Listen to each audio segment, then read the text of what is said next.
Hello everybody, we're back. How's everyone doing? Welcome folks. We're back for day 2 of this little stream marathon. If you didn't know, I started yesterday and I'm going on until Saturday, an entire week of streams, where we're going to be doing art based on your nightmares. And Bean is awake. I have awakened the beast with my voice. Oh, like a spell. How's everybody doing? Hello. Oh, Bean. Come over, come over, come over. We're saying hello to people. We're saying hello to people. Hi, Siphon. Xenopyro Moonlits. Yeah. Oh my god, Bean. Taco, Uranium, Muli. Moonlit Suzo Hami. Fate. How y'all doing, Lilith? Hope you had a good day, and if you haven't been here yesterday, hope you had a good month.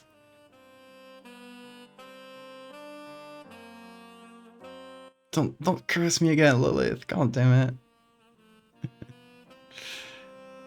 Bean is a finger licker. It's definitely a finger licker. Hey, carry on. Look at this thing. Look at this beast right here.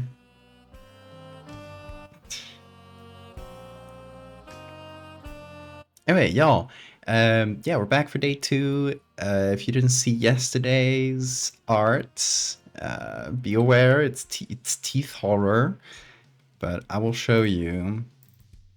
So yesterday's theme was the classic nightmare of your teeth falling out, and a specific version of it, which one person had, which was your teeth getting infested with beetles. So that's exactly what I did. That was yesterday's art. Today's theme is another really common thing in nightmares, which is people looking wrong. I got a lot of versions of it that I saw, but yeah, we're gonna try and figure out a cool image based around that theme in general, and like a specific version of it, or just something inspired in general by this kind of dream. That's what we're going to be trying to do this week.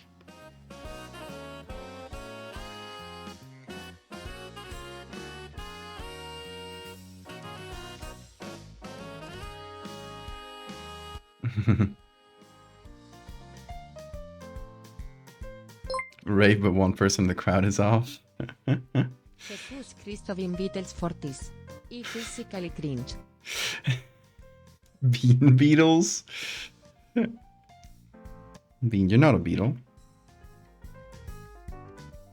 Yeah, it's not beetles. Well, it is beetles, because weevils are beetles. But it is weevils, which, as you guys probably know, are my favorite animal. And I find them too cute to actually do horror of them, but I tried yesterday. Ain't that right, Bean? Yes.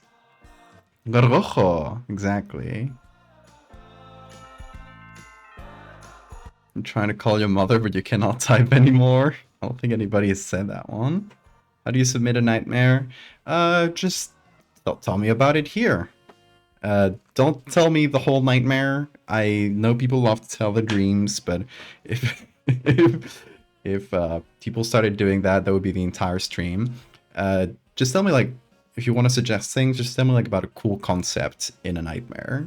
I don't need the whole story.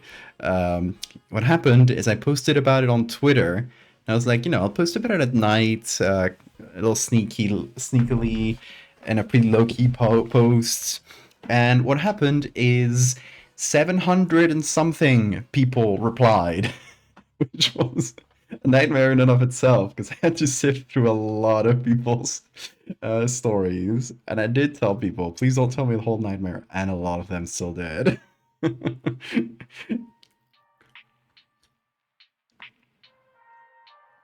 So yeah, check it out. We got a little points challenge for you guys to put your points in, where we'll do googly eye medical horror. So if you got extra layers that you can spend on the stream, put them in there. Ain't that right, Bean? Yes. Triangle-shaped woman killing people. Oh, did she get you? Hey, Rose. Okay, so let me get my notebook. Here's where I noted down all the commonalities in people's dreams. This is from 700, probably like up to 800, considering other non-Twitter sources like Discord. I try to get a lot of the commonalities, just like cool ideas that repeated, and yeah, possibly like the second most common one after the body falling apart one, which, you know, I did specifically ask for like body horror things, but that is a really common nightmare. I have had it, you know, your teeth falling, your hair falling, you're falling apart in some way, right? I've had people telling me they coughed up organs, their eyes fell off, they could peel their own skin, they could turn upside down, many things of that sort. That's the most common one, I'd say. A really common one as well is other people looking wrong, like being faceless, their face kind of being different or rearranged. Somebody said like it felt AI generated, like people had the wrong number of teeth, the wrong number of fingers, eyes where they shouldn't, that sort of thing. I had one specific one, which I think is what we're going to be doing today, that said people around them started being faceless, but their entire face was like folds. Actually, I had two people that said this one.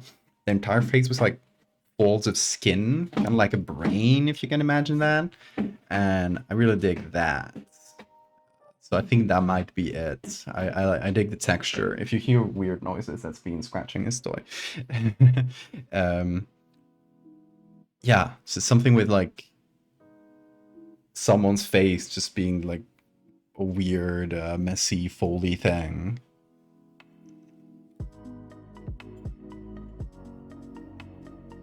Trying to talk with your mouth feels like sand. It's a good one, yeah. You got sucked into a cannon and shot out of it. Oh no. You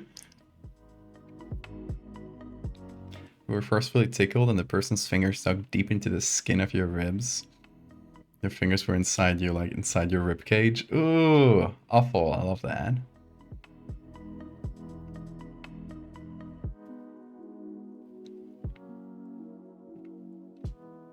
Your mom said having a dream about your teeth falling means a family member will die. Damn. Hey, Bean, I see you. He woke up right now, so he's active. He's trying to go for my items, my toys. You can't get my toys, Bean. You start crumbling into puzzle pieces. That's fun. Sunflowers are infesting your grandma's house. They kept looking at you. Ooh, that's good. God, okay, so this one will require a little bit of... This is a segue, but this will require a slight bit of explanation. We've had this thing with some friends where we have decided to destroy our Instagram algorithm, specifically the Reels algorithm, which is kind of its own separate thing. It's the algorithm that'll just recommend you the TikTok-like videos on Instagram. Since we didn't really use it either way, we said like, let's just try to destroy it by sending it. We have a specific group where we send each other just like the wildest shit that we find, just to like train each other's algorithm and get even wilder stuff, you know? So got a lot of conspiracy stuff in this feed, like not fun conspiracy, like actual like upsetting people who have clearly something wrong with them. But I had one that I really like that felt like a really good horror prompt. There was this guy telling you about like, oh, you know, all these things feel something has shifted in the world, like things feel wrong nowadays, and kept giving examples. And one of them was like, and the sunflowers aren't following the sun anymore. And he didn't elaborate on that. They're just not following the sun anymore. And he just continued blabbering. But I was like, that's a really good fucking horror prompt. That's like a really good good imagery in a horror story or something. To just tell you like something's wrong here. The sunflowers being facing away from the sun. I love that, right? Anyway, I just got reminded of it because of Moonlit's comment. Nothing to do with today's thing, but... Destroying my Instagram algorithm has helped inspire horror stories, I guess. Most of it is just really weird quacks. It infected the cordyceps-esque worm that was growing out of my head. Ooh, I love that.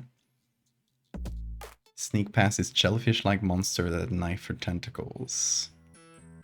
Nice.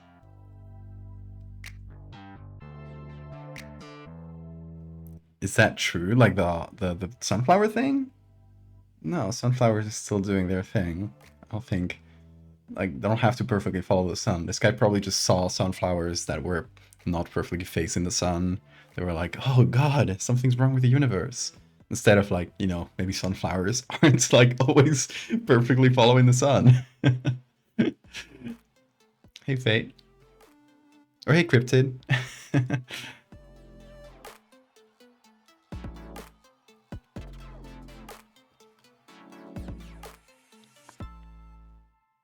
Kane Pixels, the oldest view, got circular around Facebook, and a bunch of old people thought it was Epstein's secret underground traffic ring. Oh my god.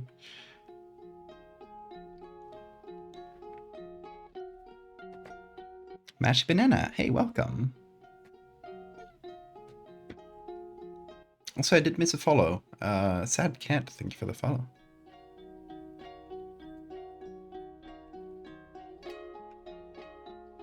Motherfucker sees dehydrated sunflowers that are wilting and thinks, oh my god, they stole the sun.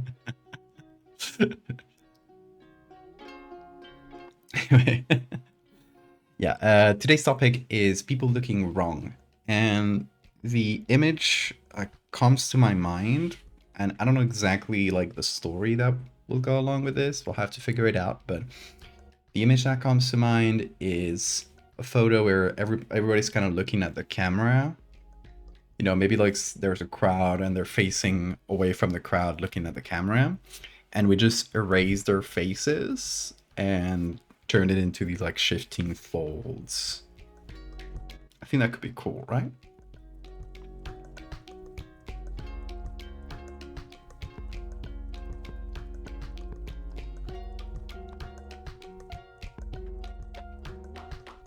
You grew up by the side of Pizzagate? Oh my god.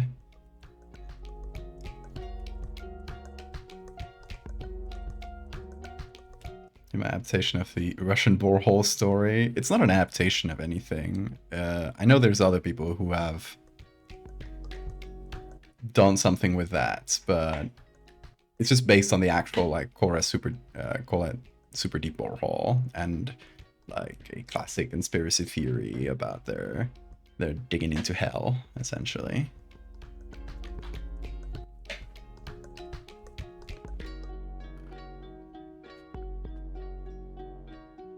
Okay, so we need to find pictures.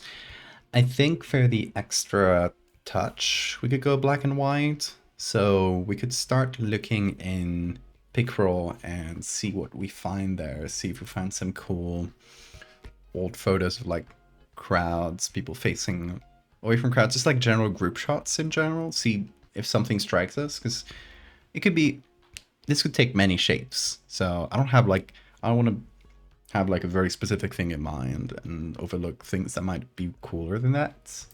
So let's jump into the browser. And let me open Picroll. If you don't know, Picroll is just like a collection that, you know, takes images from a bunch of different public domain sources, mostly old stuff. And maybe we look for crowd. And then here in the years, we can say anything up to 1970, so we get mostly black and white photos, and anything from 1850. So we're taking like the black and white photography era, more or less.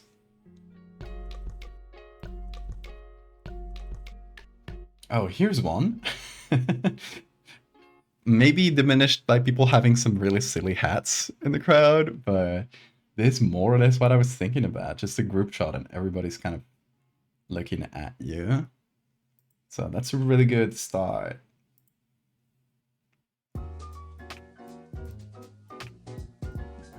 I did not think about hats. That is pretty annoying for these group shots because the hats do take up a lot of space and you can't see people's faces that well. It adds to it. It's a bit too much. Like the too large hats, the bowler ones. Some of them are a bit too silly.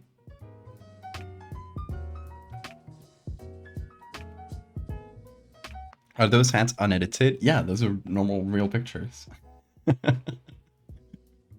Just, like, specifically this guy is so fucking good.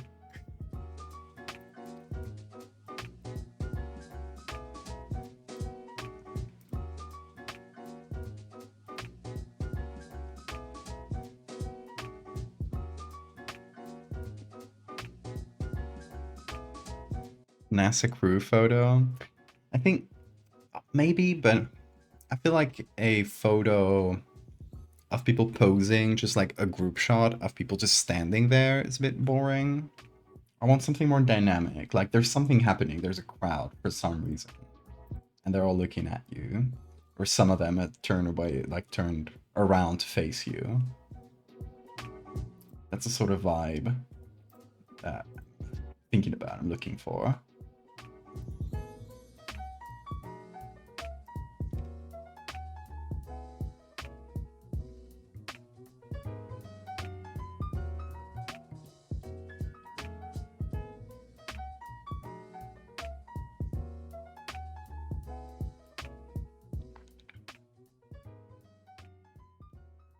It's almost like the sea of hat in itself is itself a joke, yeah. Yeah, it's funny how people just stopped wearing hats. Why did that happen? Like, look at this. Let me out, let me out, let me out, let me out, let me out. No. You stay in your room and you keep subscribing. Thank you, Dapper.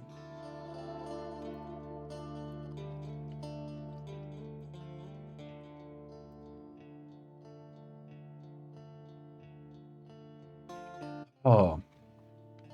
Children. Children are always creepier.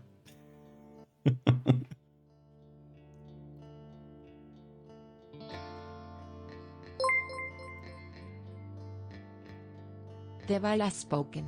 Infinite timeout.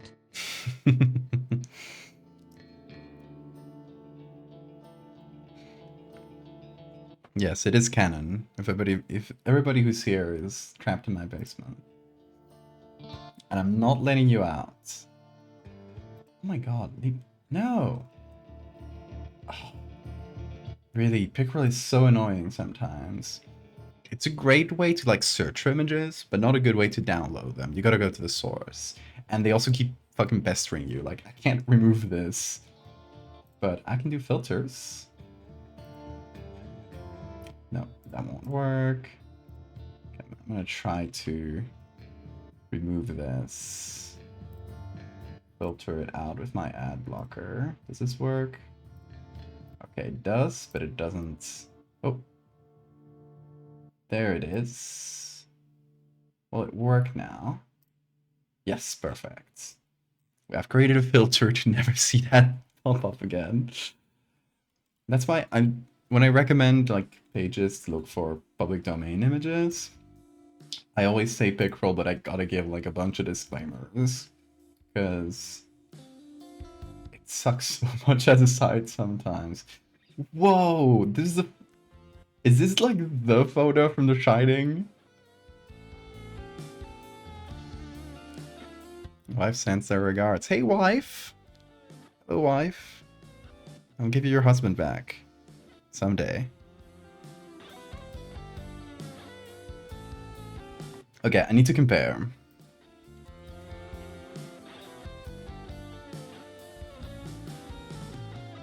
Okay, this is the one in The Shining. Where's the other one?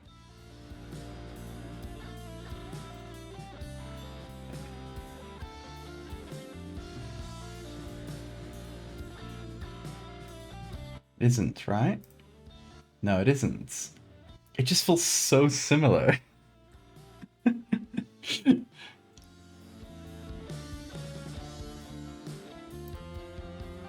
Like, it is the vibe. I really like this image. It's really good, but everybody's gonna say, oh, it's a picture from The Shining. God damn it.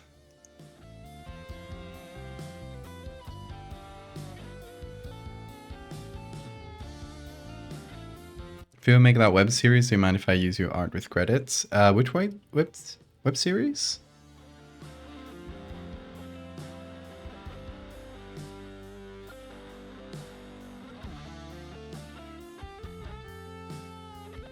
My wife is poorly eating spaghetti while playing Baldur's Gate.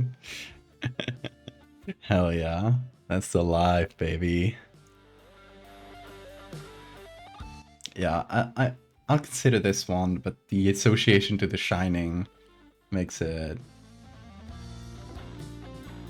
harder to use for me.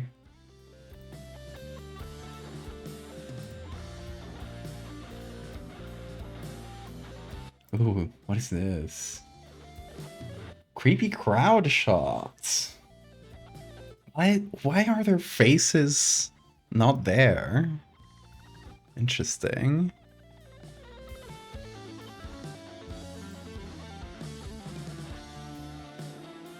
Yeah, I think that's. I don't think that link. I think that's just a link to a file on your computer, Uranium. You gotta upload it to like Imgur or Discord or something. Yeah, this picture is already edited. I would have nothing to do in this one. It's a cool one though. Hello, Bean. Are you back from your adventure? Hello. Come on over. Oh. Here he is. Kiss? Oh, kiss? He doesn't want to kiss me. Bean, are you angry at me? Oh, okay. Okay. Need a kiss. What?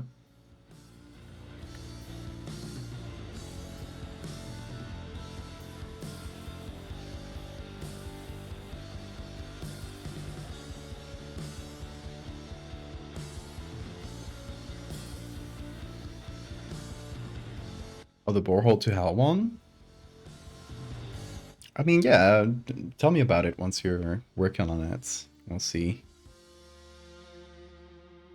You can send me a message.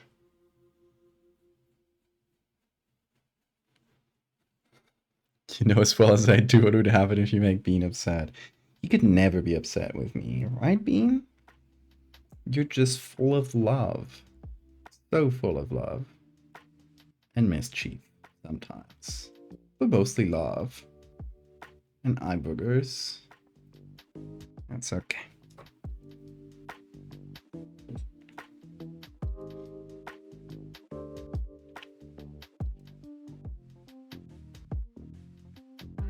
Hey, Griffon. Oh, let's see, Uranium. That's cool. That's edited though already. Who did this?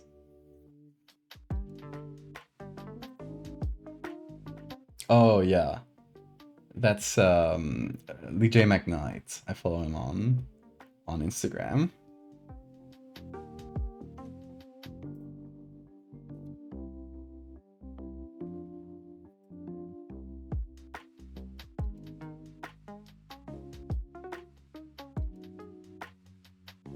Hi Bean. Hop on. Don't be lazy. He wants me to help him up. Come on, you gotta do it yourself, dude. Come on. Hey. Come on. One hand. Two hands. One foot. There you go. I can't help you up every time, you lazy ass. Hello, Cricket the cat. Me is so spoiled. He is. Chat. Should Bean get a treat for no reason at all?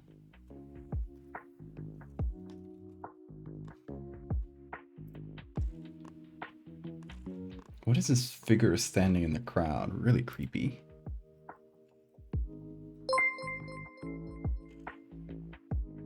Do it. Okay, I'll do it. I'll do it. Hold on. Let's get a crunch mode on. So if you don't know, crunch mode is where I remove all my sound filters so you guys can hear Bean crunch as hard as possible. Okay, calm down, Bean. Wait for the treats. Oh, we got no crunchy ones left. Okay, it won't be super crunchy because we run out of the crunchy ones. That's it. You just swallowed it, dude. No crunch, pretty much. He was so hungry, he just swallowed it without... You gotta crunch. You gotta crunch. You're gonna choke, man. You're gonna choke one of these days. You just devoured it. The finest ASMR.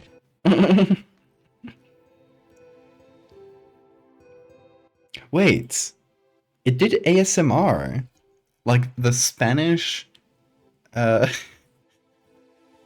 Spanish text-to-speech translated it to ASMR, like in English, instead of ASMR or ASMR. That makes no sense. Why would it spell that in English?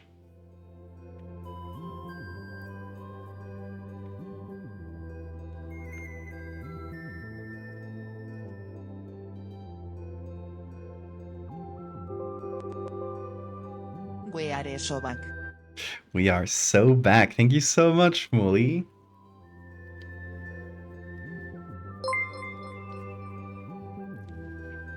Text-to-speech is becoming gentrified. We're all done. We don't do. Match nails? Hell yeah. Either that, or it's learning to be bilingual. Maybe. We've been using the Spanish text-to-speech so long that it's slowly learning English.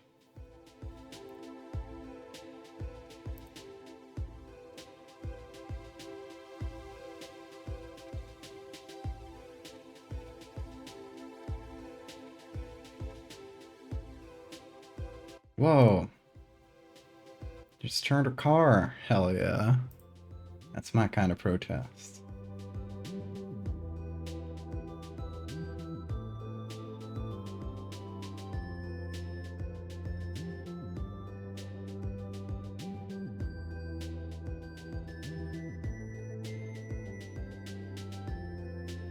Oh, always pizza Vishanti. They look wrong with nightmare. It is people looking uncanny. Yeah, it's like you ever had a nightmare where somebody looks wrong, like they just have no face, or their face is different, or they have too many eyes, or something like that. Rose, we're looking for... What I'm thinking is like an image of a crowd where people in the foreground or in general in the crowd are just looking towards the viewer. And it's That's not bad. It's not with the guy in the middle. Yeah, people are looking towards us, and then we just delete their faces. Oh, careful, Bean.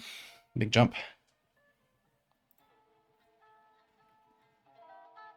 It's kind of hard to find good images because all of these are so busy. I just look at this. So finding the right images is hard. It's like overstimulating to look at all these.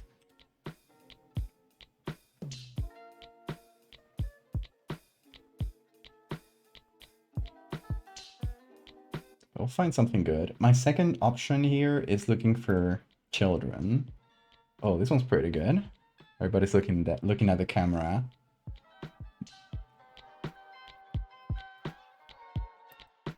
Okay, that's a good option.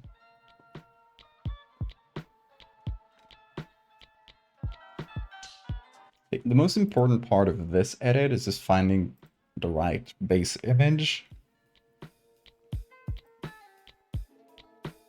Because that'll make most of the horror here. And so Bean is working. Look at him work.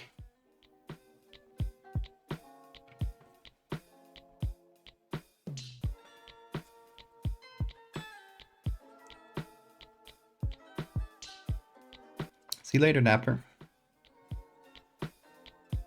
Time for the shift to the biscuit factory. It ain't much, but it's honest work. Doing great, Bean. Yes. You're the best baker in town.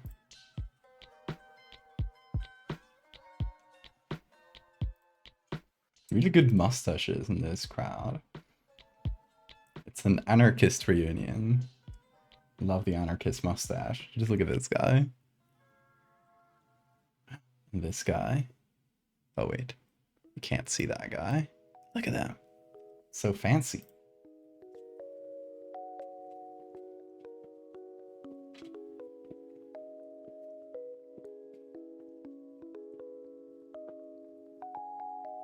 Bean, you're working so hard. You gotta remember to rest.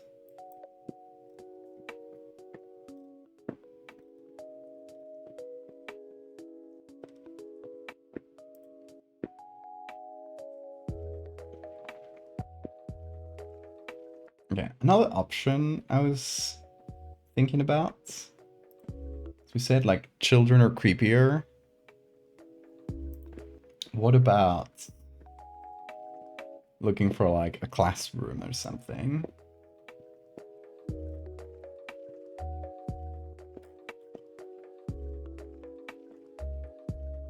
Okay, let me open up a second search because I might want to come back to this one.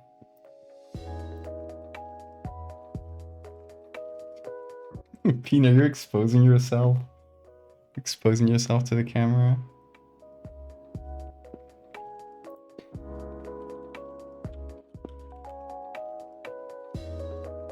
Sideways biscuits, exactly. Hey, skeleton. Bean, how? Don't show them your full asshole.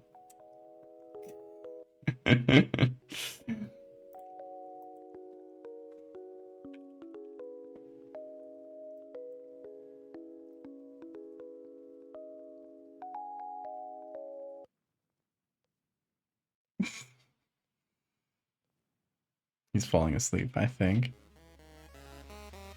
Too many biscuits. Too fast. Produce wine. Crush those grapes with his little hands.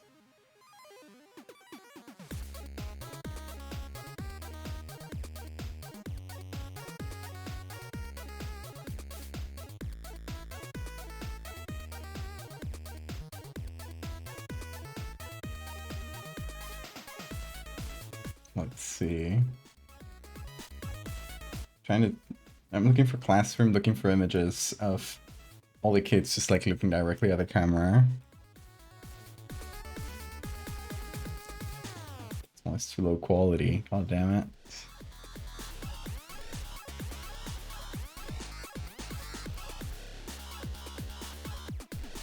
This one's not bad.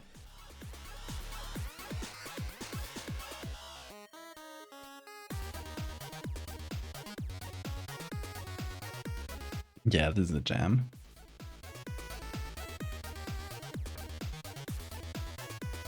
Goes on a 3-hour break, exactly. It's shower time. You gotta get clean to make biscuits. You can't make biscuits with dirty hands. Isn't that right, Bean? With the dirty face.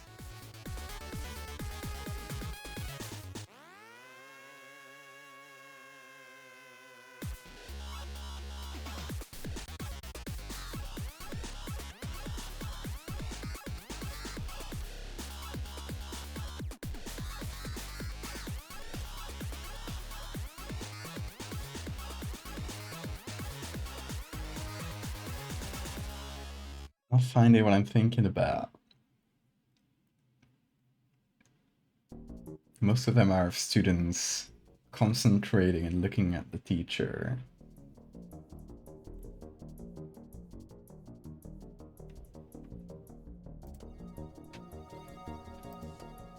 Also, like, this specific one would be nice, because it's also, like, a very common nightmare trope to just, like, be back in school.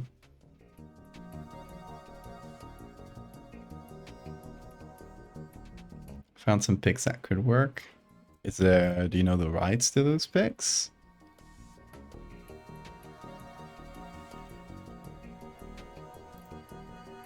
Oh, Canadian Archive.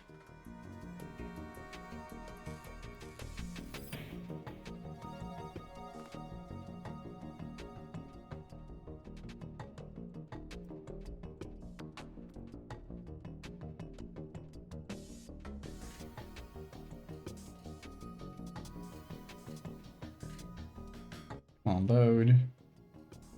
That's pretty good. Yeah, these are too posed for what I'm thinking about. I want more like natural looking pictures rather than something posed, if that makes sense. Good shower, Bean. Get yourself clean. Not bad. Too small, though.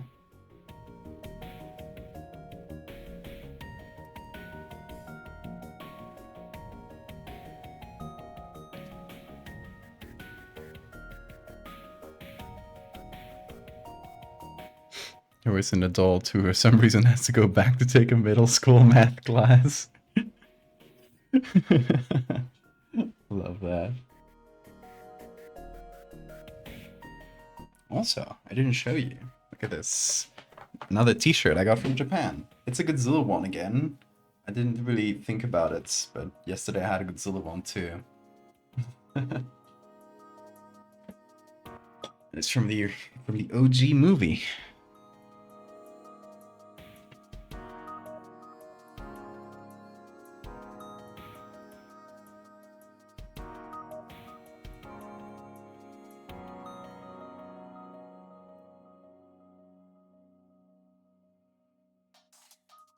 Not bad.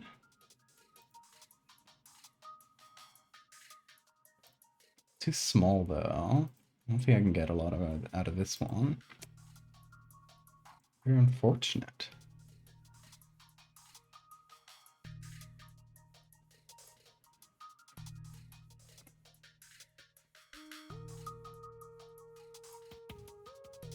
You had a dream that the middle school principal dress coded you.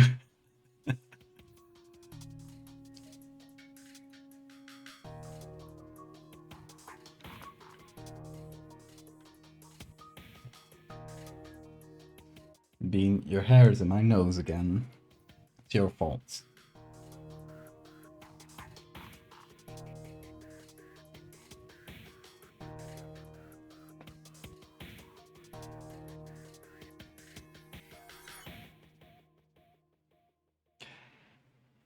Here's a problem. It's all like either pictures of the kids working, or if they're looking at the camera, it's more of like a posed photo.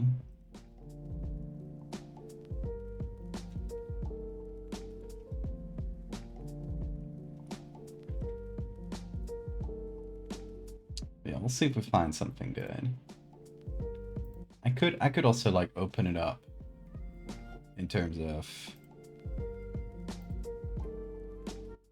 timing. Just get like every single picture. Oh, if it lets me. There we go.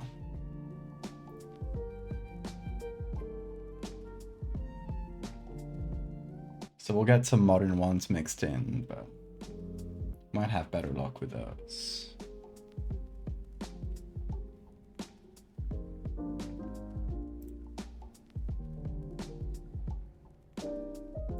More in the Discord. Let's see.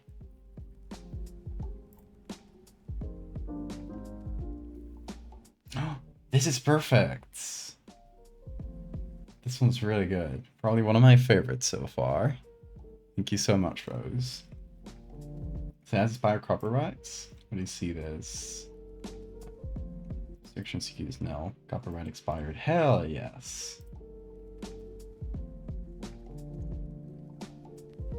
Really good stuff. Thank you for looking in these archives, because I don't think this like Canadian archive is on Pickroll, or if it is, it might be in French, so you just don't get it in the searches. This one's kind of creepy too.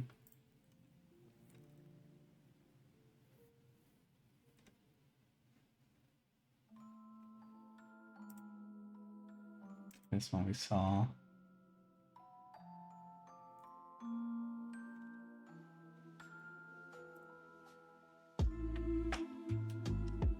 You helped, you did.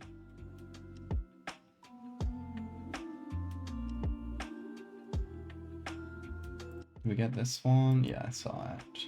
Too old.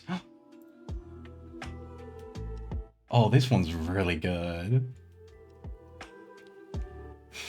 They're already kind of looking at you like suspiciously, like, what are you doing here? You're making a scene. Okay, found another really good one, I think.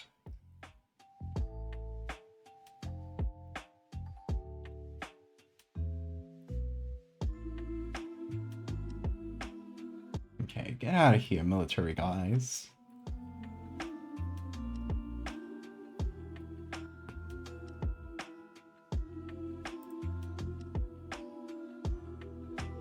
The party meme with the girls looking at you disgusted. That's basically it, yes. Them with a skin fold look.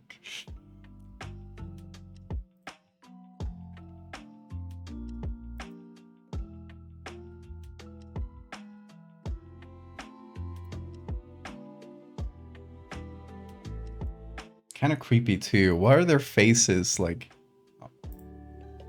What's up with their faces? Why are they gone? Not all of them. Like, this is... Some of these kids' faces are normal, but look at this girl. That's creepy as fuck. What's with the porcelain doll stare?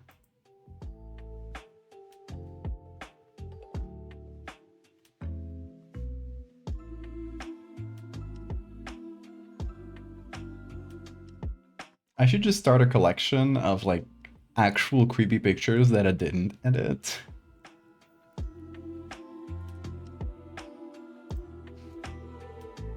Stuff I can't work with because it's already been made creepy.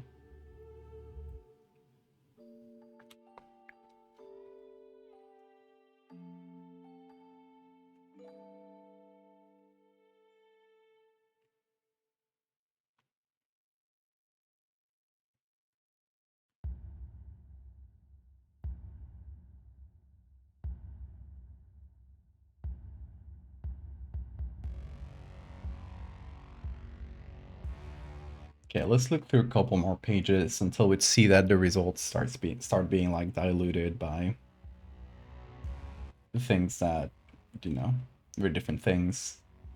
And we'll look through the ones we got.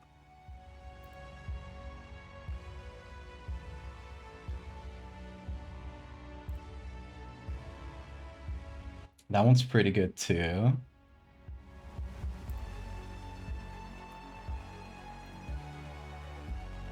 Oh, this one as well. This one's one of those like slightly creepy ones for no reason ones.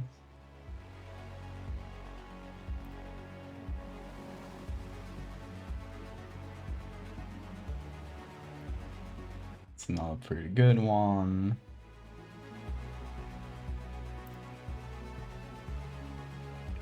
Too posed, but a good one.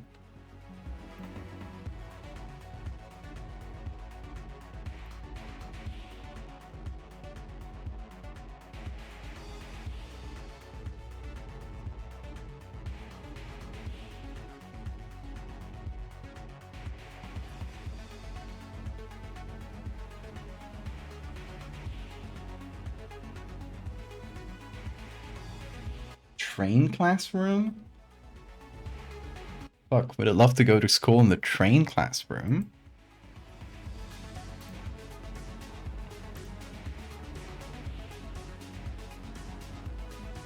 You can get distracted and just look out the train window. Sounds amazing. Oh.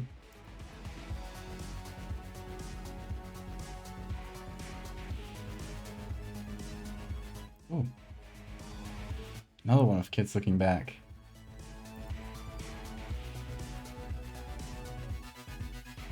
Thing about it is going to be like coming up with a story. That's where I'm blanking the most. Because I do have like the creepy image in mind, but I feel like it needs a little bit of story to go with it.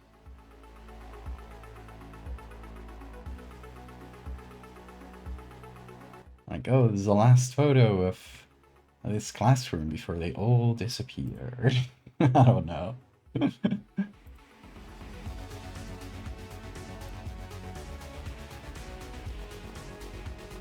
Another good one.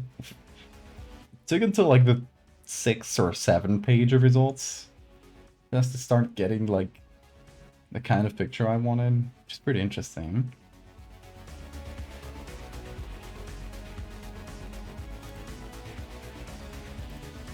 You usually start getting bullshit when you start going more than the 5th page.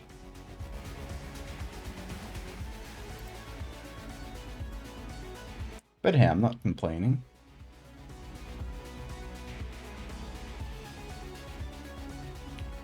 We are starting to get like more unrelated results, so I think the end is nigh for these photos.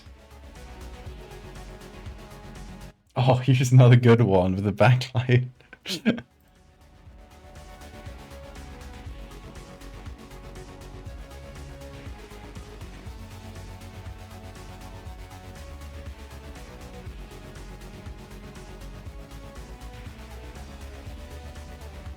There's like 84,000 images, but we're not gonna look through that many.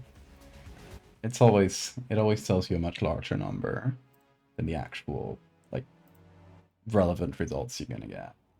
This one's good too. I mean, technically the more faces in the crowd, the harder the edit will be, but I don't mind too much. It's a painting.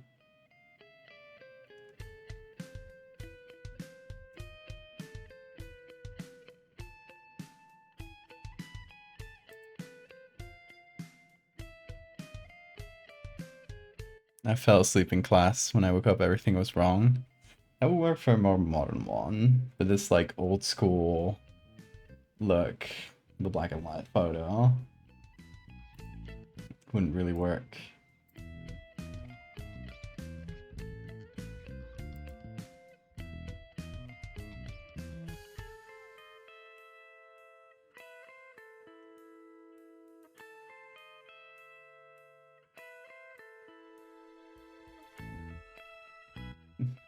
Half of these kids look asleep. I mean, same. I spent all high school just falling asleep in class because I had a sleep disorder and I didn't know about it. And then I was like, at some point, I told my mom, "Mom, maybe I should start drinking coffee because I fell asleep in class, like this many days this week." And my mom said, like, "Yeah, but she felt I was too young to start drinking coffee, so she would buy me coffee, but she would switch it for decaf."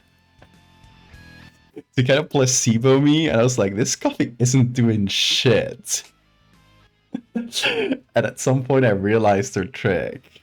That, you know, when the bottle, she would just like refill the same jar of coffee, instead of buying a new one. She would just refill it with like some new decaf. So, you know, I just made a mark on the old one and it was empty. Like the new one shows up and it's still the same jar. It's like, oh, my mom is tricking me. I knew this coffee wasn't doing shit.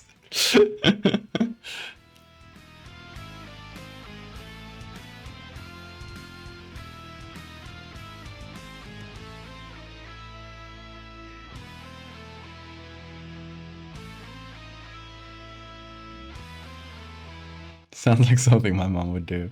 Yeah, it's a very mom thing, at least in the case of my mom. In her defense, she didn't know I had a sleep disorder. I didn't know either.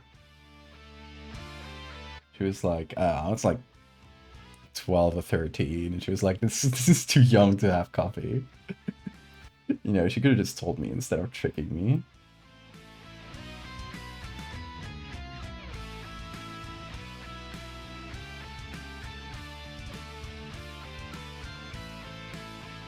But now I can poke her about it, so it's fun.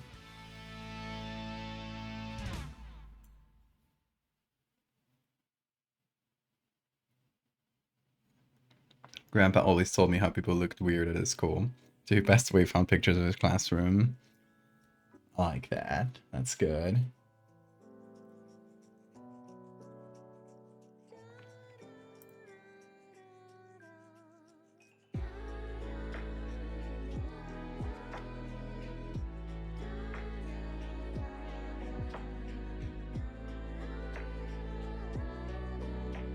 Okay, I think we're starting to run out of pictures.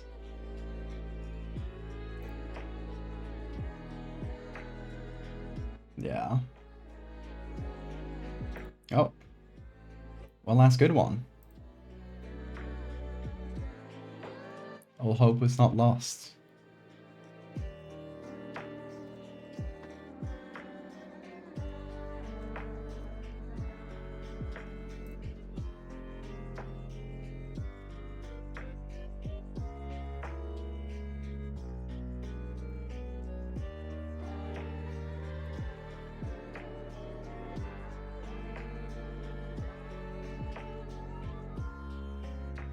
Oh, here's a perfect one.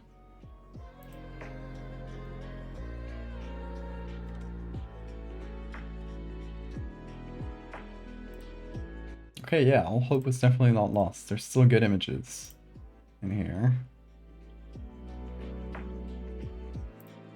I love the look of like old school classrooms. They have like a cozier look. Like, I mean, I went to school and high school in a gray brutalist building. As far as I love brutalism, great architectural style, but it's true that when it gets old, it can get really rancid, and it was a pretty old building. And it's also like not good for a school. It's like the least inviting environment for children to grow up in. It's kind of creepy. Maybe that's why I became a creepy guy that also loves brutalism. My school conditioned me.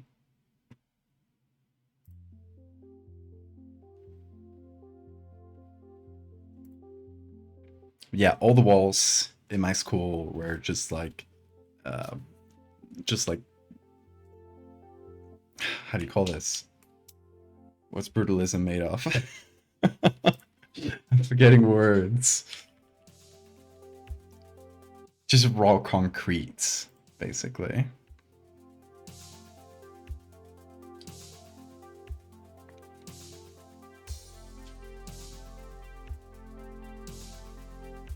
And all the ceilings were like these like square concrete cells. You know, it's like an acoustic thing where, you know, if it was just like a normal ceiling, you know, the sounds bounce off a lot more. So instead of being a normal ceiling, it was like this, just like square cells of concrete, like this in every direction. And yeah, it was just like weird looking. It looked like a prison more than a school. It was creepy.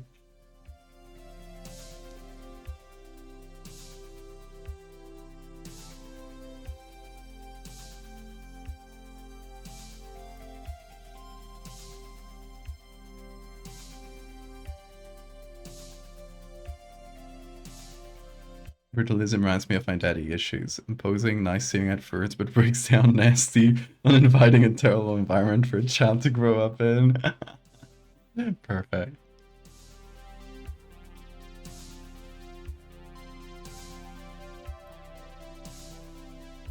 Had a creepy school. Hold on, let me see if I can find you pictures of it online.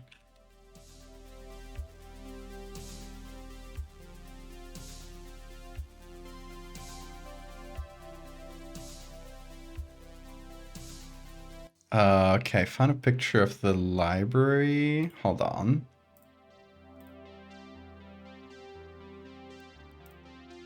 Let me see if I can find a classroom, though. I can only find, like, the newer parts of the school, obviously, because the school wants to be,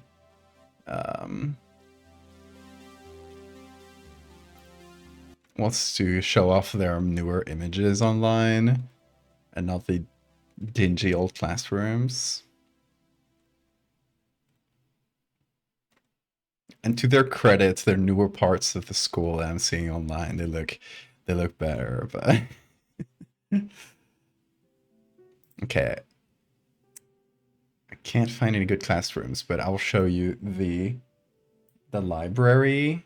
That's what it looked like.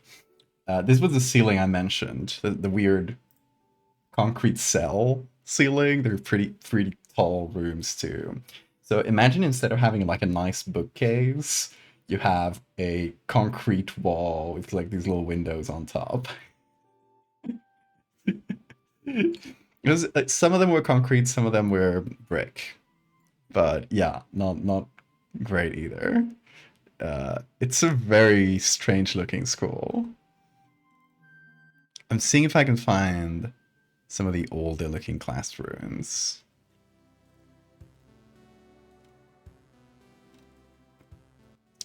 But most of the pictures I got online is like events, which are like outside. And also like the more presentable parts of the school.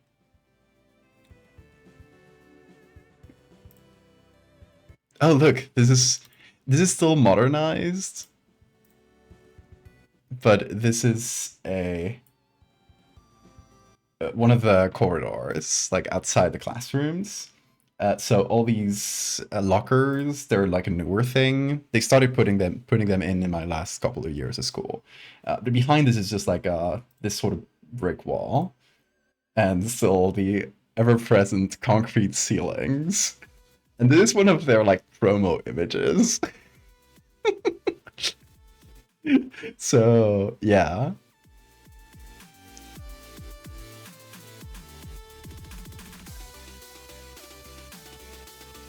Oh wait, I found an image of the event room. I want one that's not full of all the kids' faces. I want to show. I want to point to random kids. God damn it.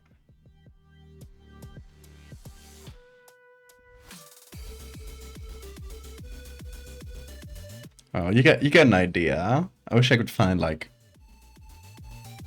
pictures of the old dingy classrooms.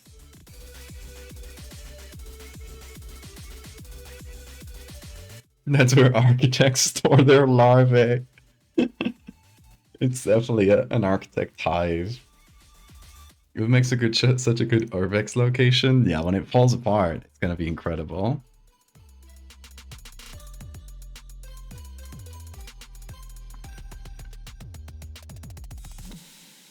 Okay, let's look through the images we got. This one's really good.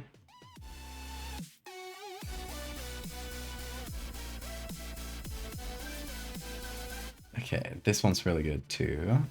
It seems pretty small, but maybe the site has a higher resolution original. I don't know why it's doing this with the faces. Does it have like a face search? Why? Okay.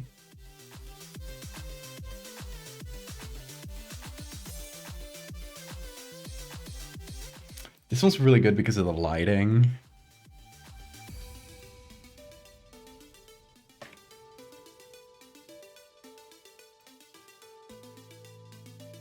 God, we got so many good ones. It's a hard choice. It's not a classroom. It's just a fun image.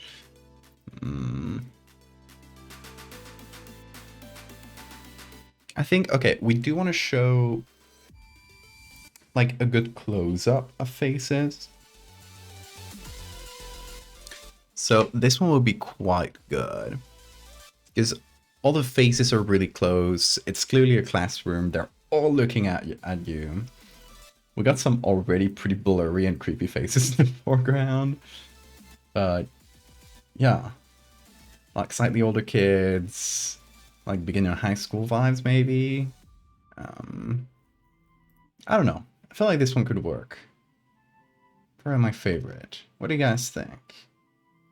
Let's see if I can find a good resolution version of it. Oh, okay. Change to English, please. Okay, yeah, sure. Share my information, whatever. To search, oh my god, it's a...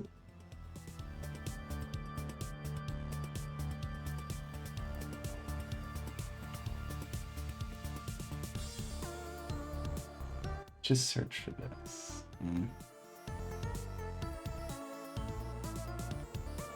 Okay. This is a search on the archive. Okay, photo collection. Yes, okay. Whoa, there's a million of them.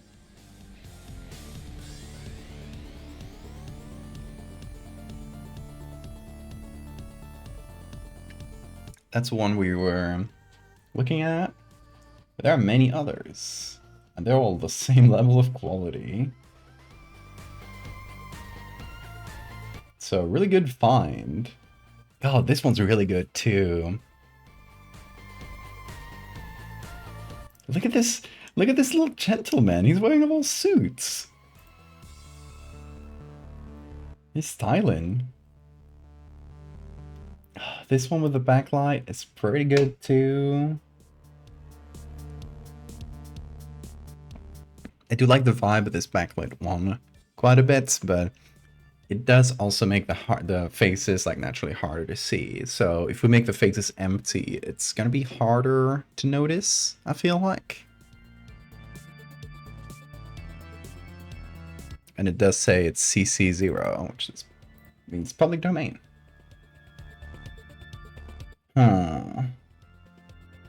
Where do I download? Here? Yes. JPEG original. Or original but bestand. What is better? What does bestand mean?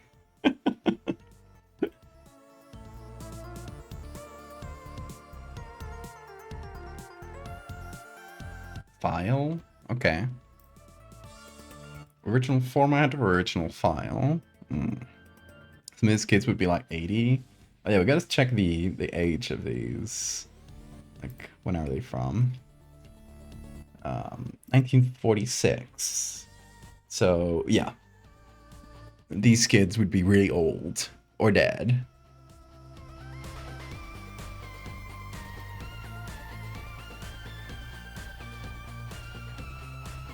But who knows? Maybe they're using Instagram and they'll see a photo of themselves as kids without faces. But too bad. I can't do anything legally. The photo is public domain and I hid their likeness. So they did nothing. I would still sometimes I imagine like what would happen if I had one of these pictures and a person in the picture that's now like 80 or something contacted me and told me like, hey, I don't want to be in your horror thing.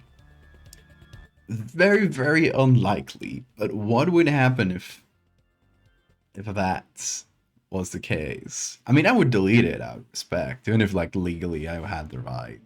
Or I would just change their face or something. I would try to reach an agreement with them, but it is like a slim possibility.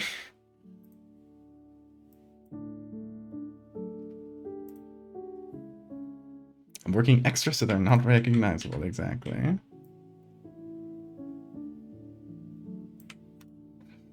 Okay, let's see, what do we got? These are my 3 favorites.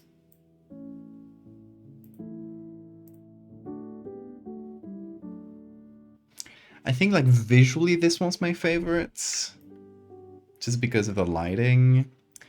But I am afraid that it's the effects of their facelessness is not going to be too visible.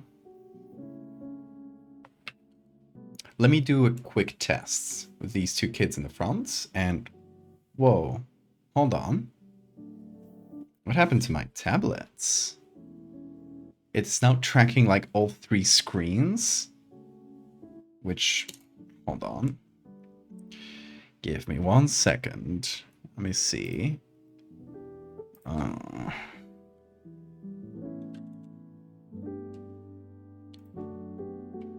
Tablet is not responding. Okay, so it's like my tablet programs are not recognizing it.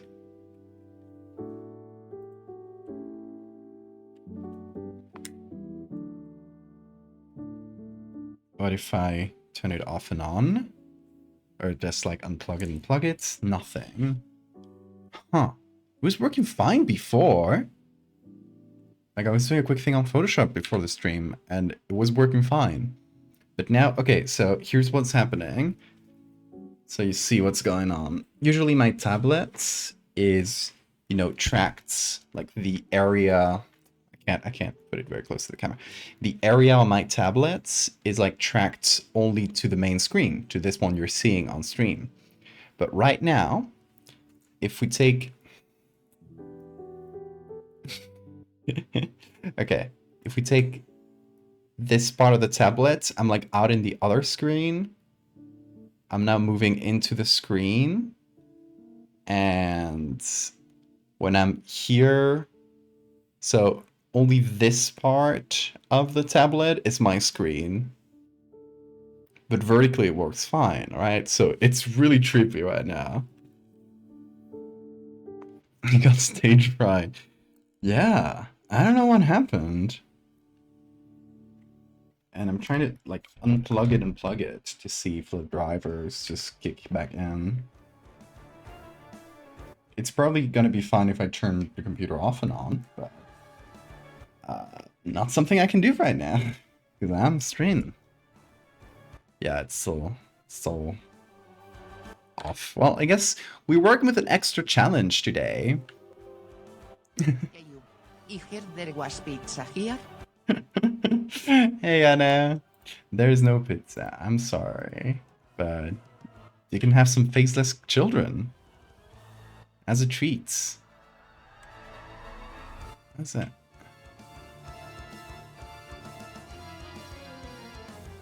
Oh god, the pressure is not working. And also the right click is not working. Bye. No, don't go. So yeah, I gotta right click on my mouse. And I guess I can't do anything with pressure. This is fun. Fun new challenges await today. You never know. You never know what you'll get when you boot up Photoshop. I do not want to edit with my mouse, so I'm not doing that. I'm doing all I can to avoid that fate.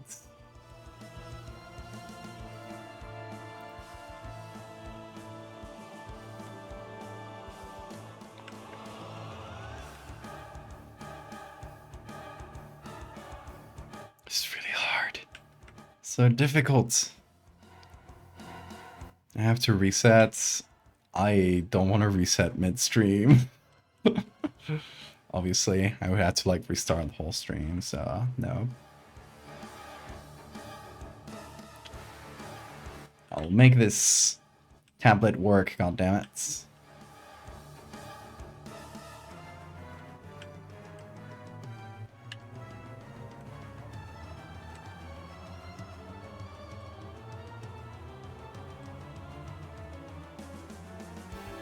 I have a friend whose tablet broke and she worked with a mouse. She like, I'm not talking Photoshop edits, I'm talking full paintings with a mouse for like a year. So I'm not gonna sit here and complain. Well, I am gonna complain, but I'll make this work. This is like one of those streams where I can't do Control Z or whatever.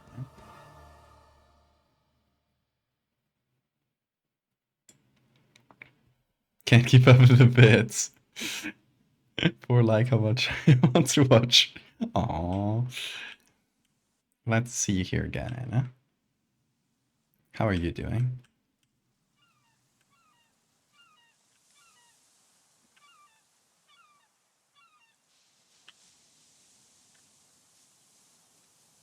See, I'm making this work. It's not perfect, but we're gonna add textures later. This is a test anyway, just to see how visible the faceless kids are in this photo as opposed to...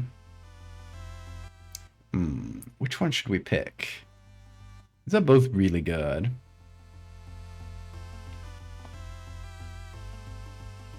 This one has a blurry one, which I enjoy.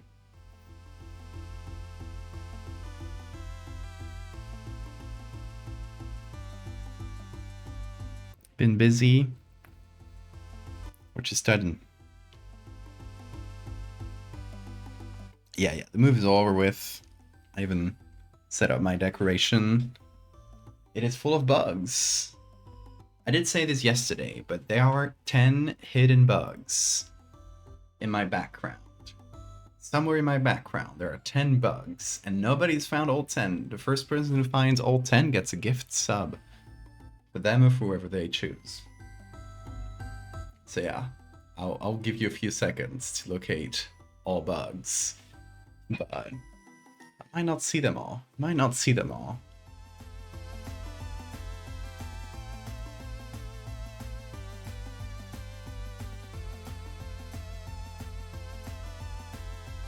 This is an ongoing challenge.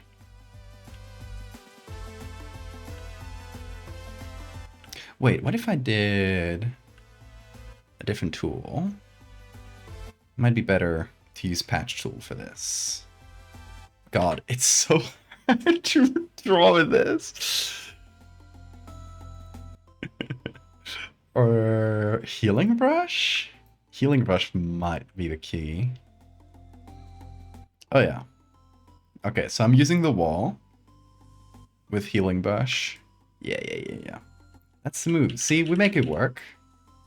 We make my broken tablet work. Or probably not broken, just like...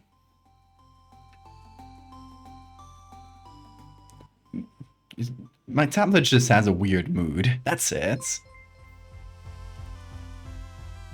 Wow, and I didn't even have to spend any points to torture all this time.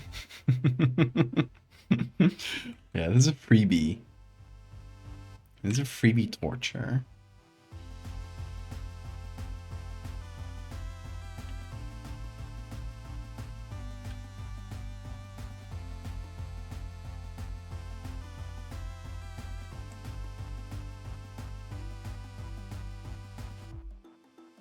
Yeah, this tool is pretty useful, especially in our weird tablet state right now.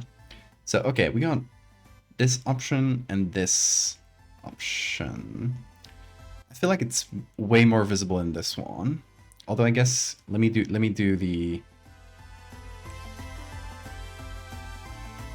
this tool for these kids too. There we go. Let's get a bit more light on those faces.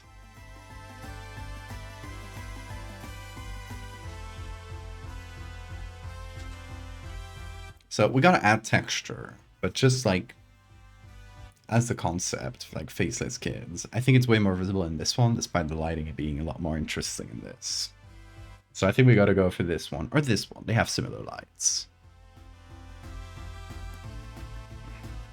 I'm reading an essay on a topic I might appreciate. Ooh, about the culture surrounding the image of death and corpses in fin de siècle Paris, with specific focus on the Paris morgue. Attitude towards the feminine corpse. Interesting. You got anything about the Paris catacombs in there? I don't know if that's the same time they were discovered or like turned into a tourist attraction, but there was this like morbid fascination for death in Paris at the time. It's kind of like, you know, this romantic movement, fascination with death.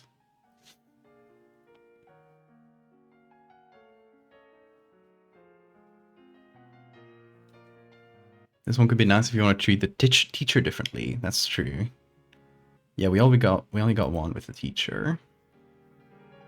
You're also writing a paper on the culture of pseudoscience and what make people fall for hoaxes easily. You could use my comments on Twitter as field research. Honestly, that's something I got thoughts on, if you ever want mine.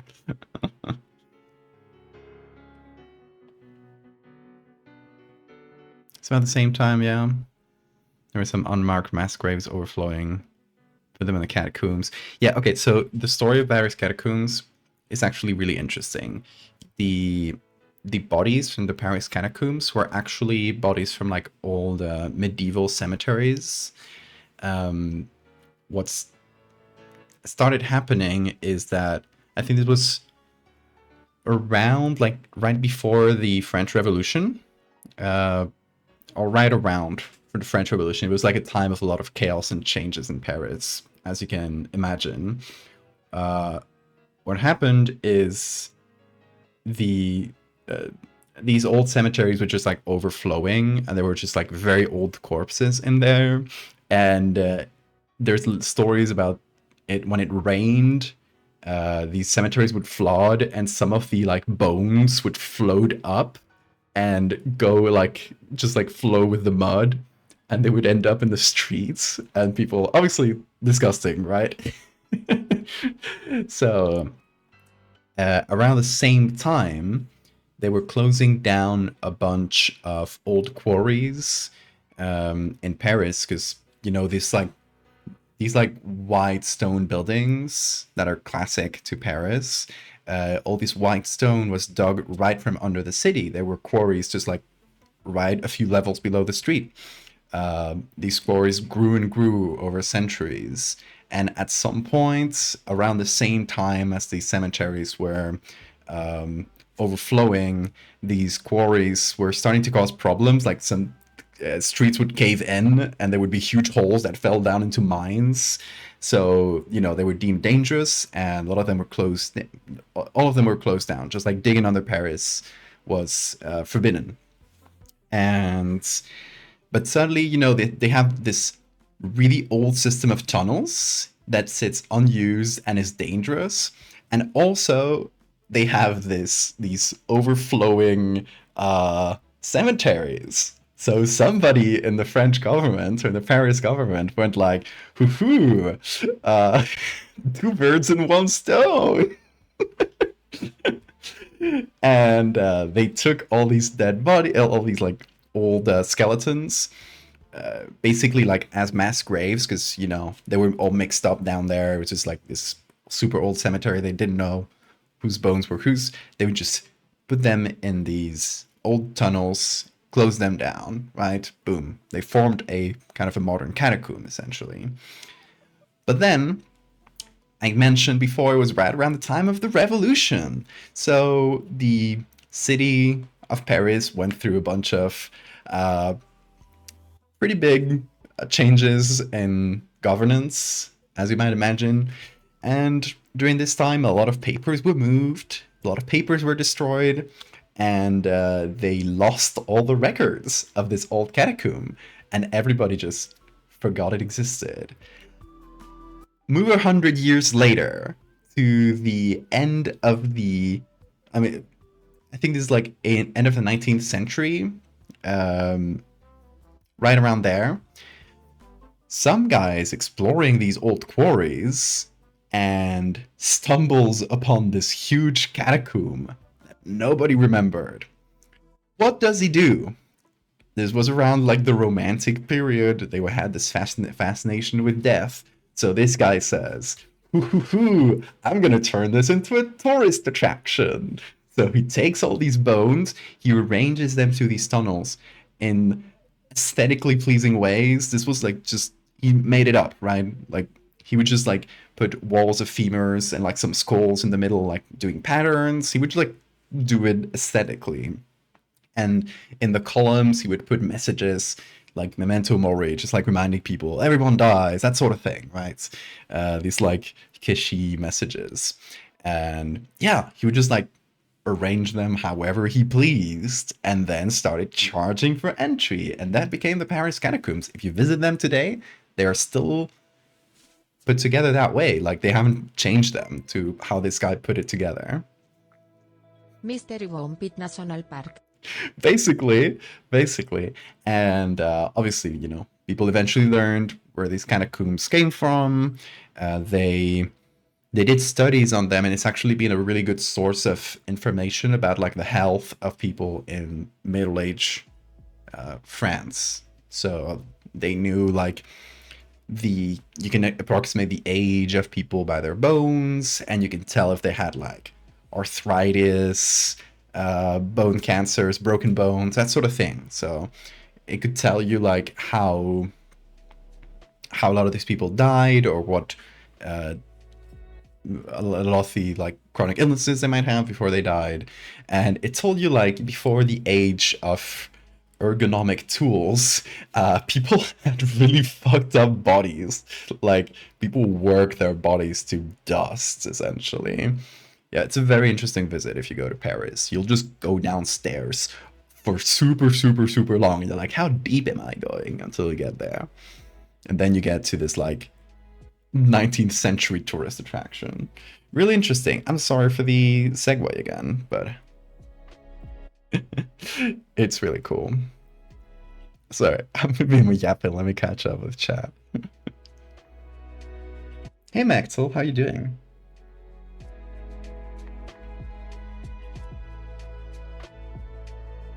Have you ever been? Yes, I have been. I love those Paris catacombs.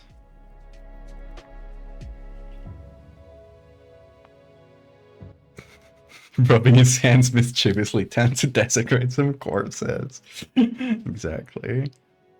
Yeah, the Paris catacombs, I mean, it's like medieval bodies that then got transplanted into an old quarry, and then turned into a tourist attraction. But the Paris catacombs as a concept, as like the tourist attraction, is really recent. And that's why people have gotten lost in the Paris catacombs, because, you know, the catacombs themselves, the part you can visit as a tourist attraction, you know, they don't let you go through certain tunnels. It's like pretty straightforward. You won't get lost. But some people have gone down to the like more abandoned part of the quarries and gotten lost in these tunnels and died. So yeah, don't do that. Don't go on your own. Just do the normal tourist visit. Don't be stupid. Very much in line with the Victorian era obsession with the Dark Ages. Absolutely, yeah. So hi, Welsh. New conspiracy is that the guy who set up the Paris catacombs was Val. It was me all along. I would do that.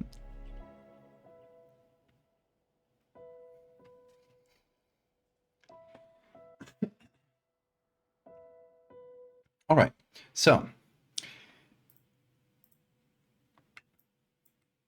what do we got? It's true that this one has a teacher, but I think I like. Oh, bye, Bean. Where are you going? Are you trying to escape the purview of the camera? Oh, not for long, baby. Not for long, because the camera will follow you everywhere you go. He's in the shadows, but still. Let me light up the bean a little bit. Can't do much. I think I might go for this one. It just has better lighting on the faces. And that's the main subject, so.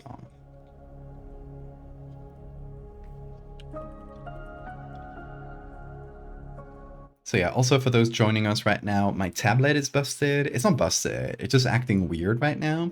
And the only solution to this specific problem is resetting my computer. So I can't do that while I'm streaming. So right now, I'll just sketch it up for you. You know, my tablet is... What? Why is it bendy? Oh, anyway. If my tablet is this area, right? Like the area I can draw it on my tablets. Instead of having this set up to my single screen, so, you know, the screen equals a tablet, it now tries to do all three screens. So and it is being really annoying right now. Okay, there we go. So it's trying to basically cut it up in 3 parts, with each of them being one screen. So this is the area I'm working on, and it's like it's as if my screen was stretched across this. So it's really hard to figure out like where to put my hand, right? Like the motions. So yeah, I'm playing on hard mode right now.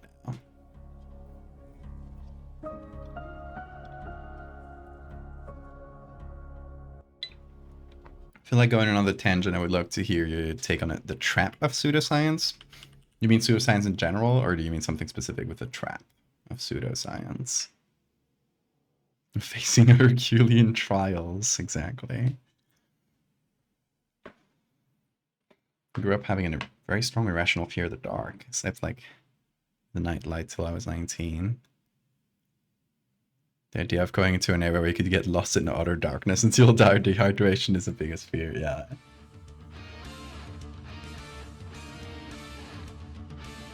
Just like caves to me are so scary. Especially the idea of like squeezing into like really tight corners in caves. Ugh. Enforced triptych fainting, exactly.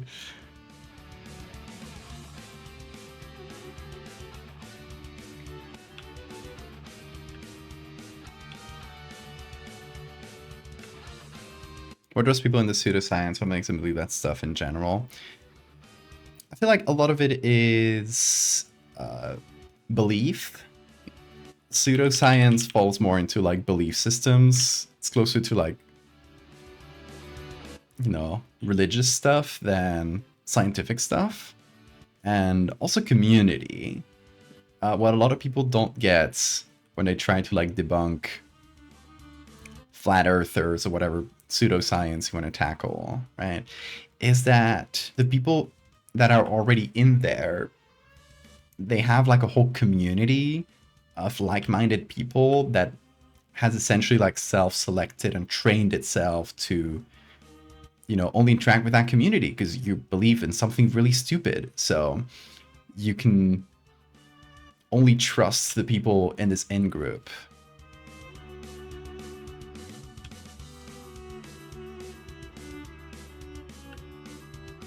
So I feel like trying to get people out of this, like, the system of beliefs is... It's mostly about just, like... getting them to have like a sense of community outside of them.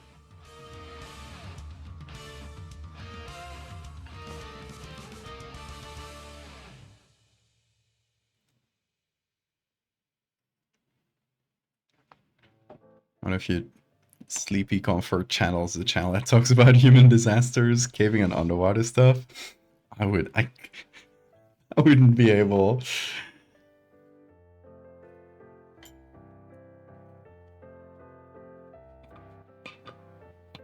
Copy paste.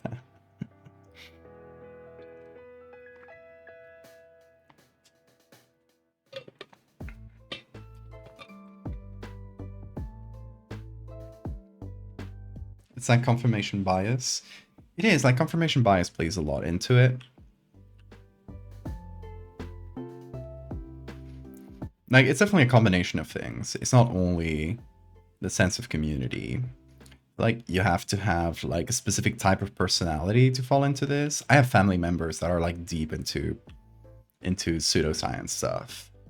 And I feel like you have to have like a predisposition. Like a specific type of personality that's like more, you know, the mystical type. Yoga people, it's a way to put it. Not to discredit yoga. I think it's fantastic, but like, I'm talking about people who are really into yoga. You know the type. You've probably met them. You probably have one in your family or know of them.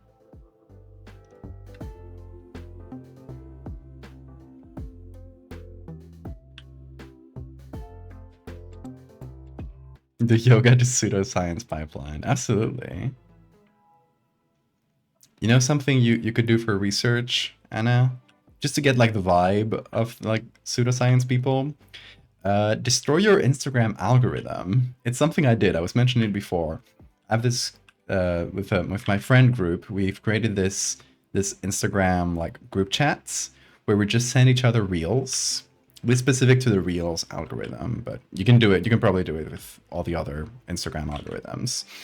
But we essentially just send each other the worst reels we find, just like the weirdest stuff. And you go watch all the other stuff people send you, and then send all the weird stuff you find until your algorithm just devolves into really strange stuff. And you really quickly fall into like pseudoscience holes with that. It's really interesting how quickly it gets you into pseudoscience.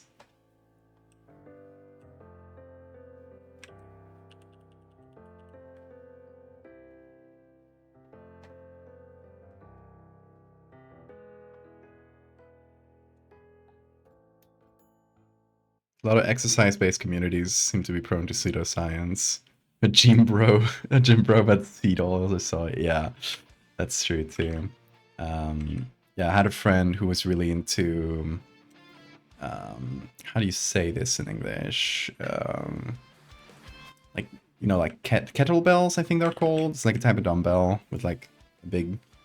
They're called like Russian weights in Spanish, but I don't know the specific name in English. He was really into like that type of exercise, and he just started watching a lot of like podcasts and videos with people who are really into that, and he eventually became like a libertarian weirdo and is really into like pseudoscience stuff as well. So yeah, the pipeline is real.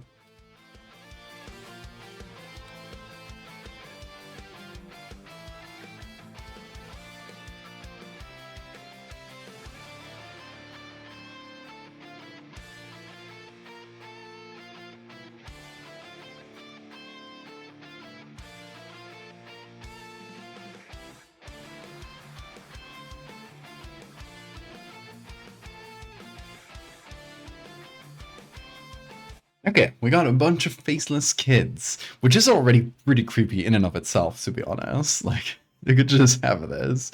But I want to add texture to these faces.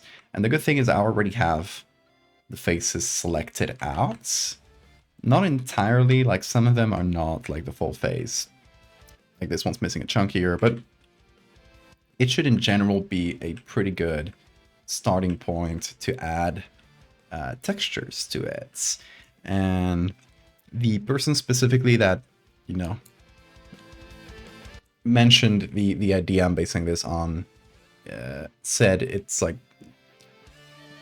their faces started looking like folds, like a brain specifically. So I like the idea of using maybe brain textures, or maybe not real brain, but like a model of a brain, something where you just get the wrinkles. Or, I mean, we could use wrinkly cats again, but I'm not sure. Or we could do the same thing I did years ago for the, what was this? The Empty City. This was, if I recall correctly, this was during, you remember, 2021. Yeah, there it is. So for this one, I used like dough, which I think looks pretty good. I would redo this in many ways, but also the very early AI generated imagery.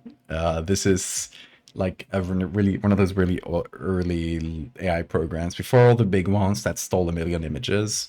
This was, I believe this one used like only like Creative Commons stuff. So it's pre the big AI programs. But yeah, it's called Breeder, I believe. And you could just like take concepts and mash them together, and it would just create these horrible amalgams. So it was just like a bunch of food mashed together.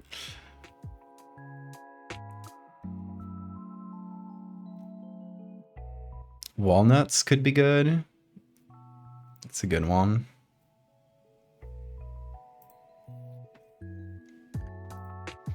Okay, let's do brain here. Let's see what they got in normal stock sites. I assumed it would just be models of brains, which makes sense. Oh, okay. How about corals? I have a bunch of pictures of corals. Where are they?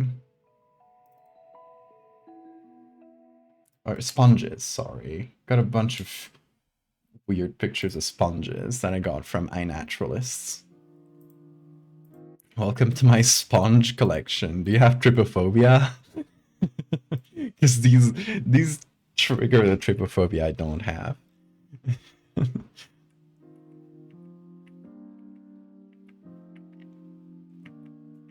Maybe some of these could be good for the faces.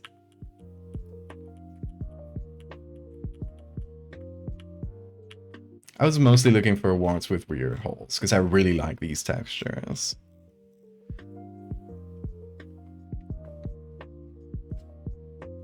Beef tripe, yeah, tripe could be good.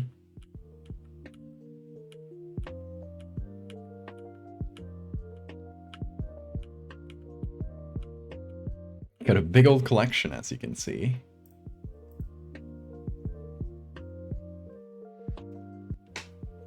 Oh. These. What do you call these? Turkeys. Turkeys also have really good foldy textures on them. Ballsack creatures. You want trypophobia textures? I think I'm looking more for like foldy textures. So I feel like it could be mushrooms. Could be these textures, could be brains. I think mostly we're going to be looking for like a couple of clear ones, and the others I can just use like little chunks of other textures, because oh, this one's pretty good. Oh, that one's good, yeah. That's a mushroom or a slime mold, I think.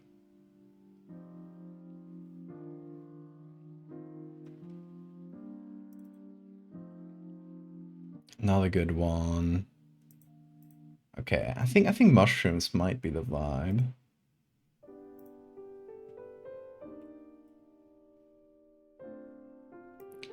Let me pull a few in. That's good.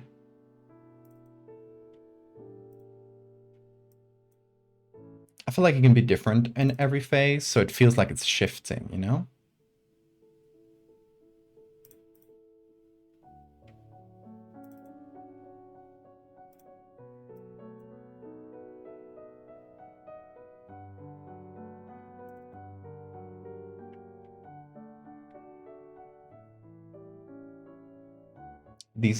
Most of these mushroom textures are from people in the Discord. These are all by Gimbal in the Discord. Shout out if you're here today. But yeah, if you want to have a bunch of free resources and images to use for textures, reference, anything you want, you can go to the Discord and go to the channel called the Sacrificial Altar. Or you can just upload your own pictures for people to use there. Every time I see a good picture there, I just download it with the name of the person who did to my resources folder. And I've used a bunch of them over time.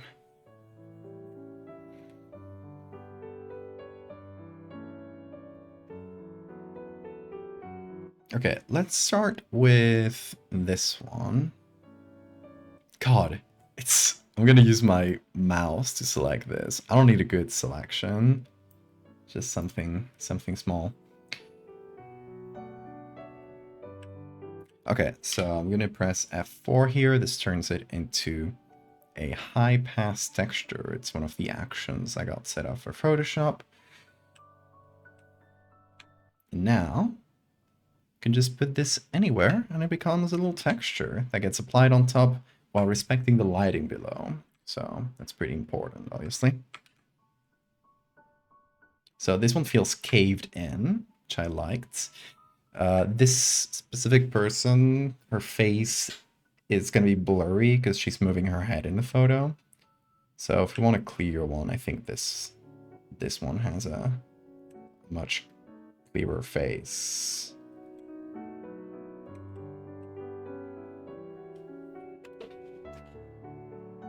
It's pretty good.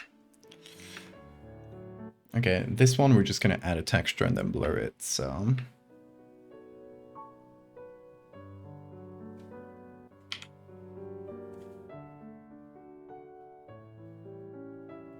Let me try this one. Just gonna use my mouse.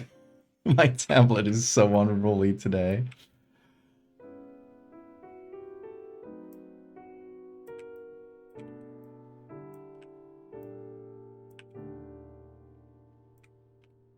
Okay.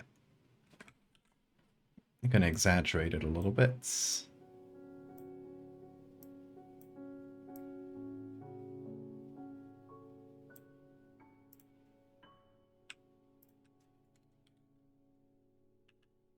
You hate this? Good.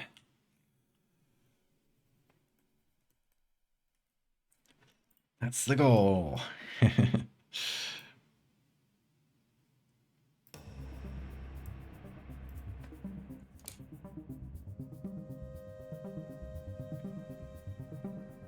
Okay, let's do, I guess, movement blur. Trying to figure out which direction she's moving. Hold on, if I see the face, it might be easier. I think it's just up to down. She's just moving her face down like this.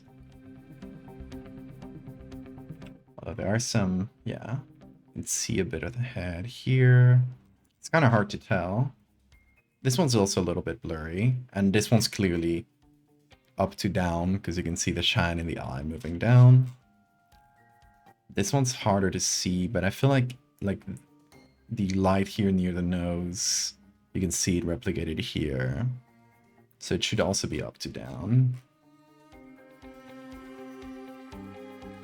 So we're gonna do filter.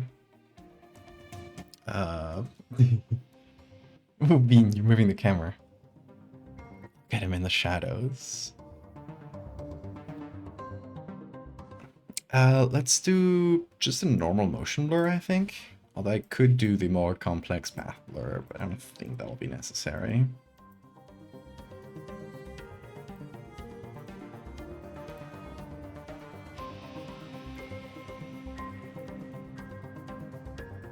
Oh, Bean. Don't move the camera. Yes. I'm looking at you. Look at his face.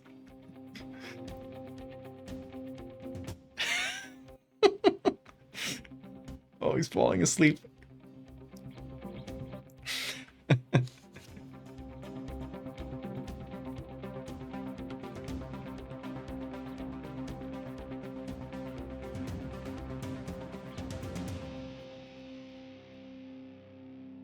Okay, if I do this sort of texture,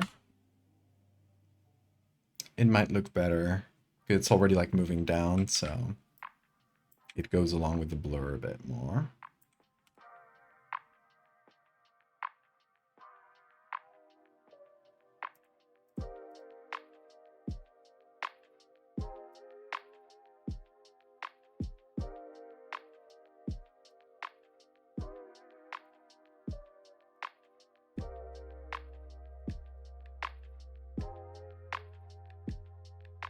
That's the stuff.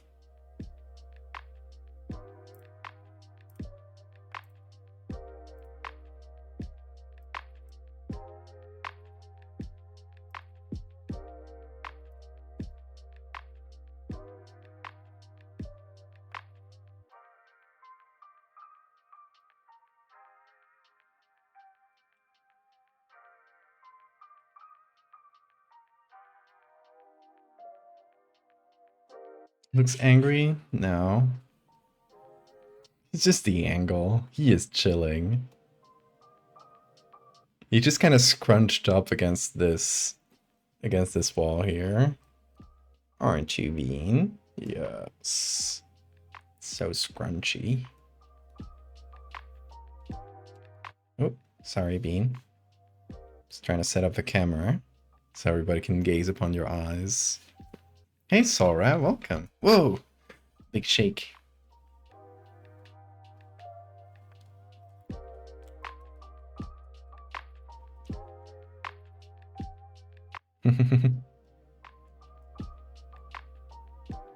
Ooh, big yawn.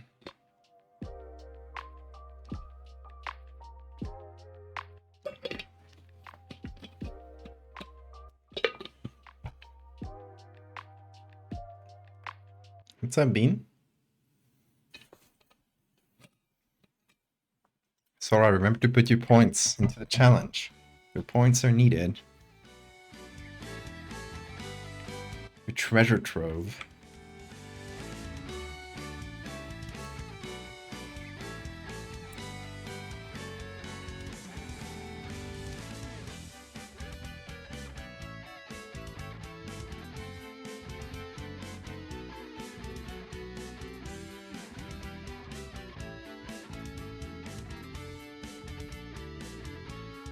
Challenge, yes. We got a big old point challenge that y'all can contribute, where if we get to 300,000 points in the next month, we're 14% in, so this is pretty likely. I will dedicate a whole stream to creating a googly eye medical horror disease. So we'll see how we make this make sense, but it was a suggestion and I had to do it. Can't say no to an idea like that. Hi, Bean. Hi, Bean. Anything to say to the cameras? It's like being chased around by paparazzi.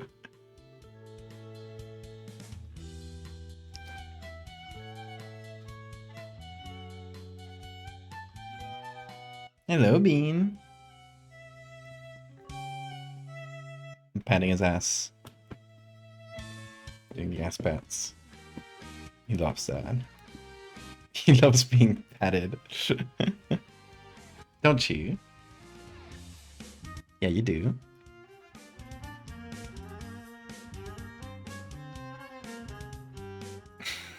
I love chasing him around. He's looking at the camera's cable. He might start chasing it real soon. Or not. Maybe not. You want to do art, Bean? Is that it?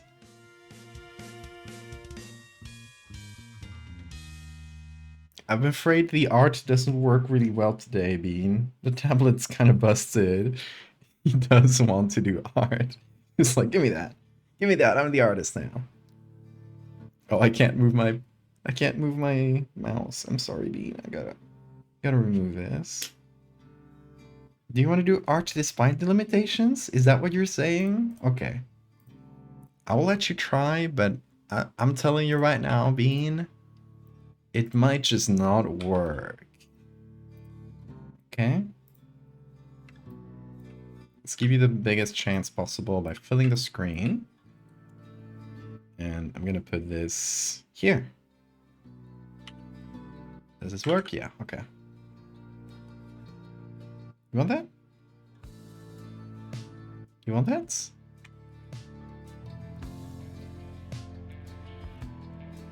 Okay. Whoa. Started. What is it? You're doing art despite the limitations, Pete. I'm so proud of you.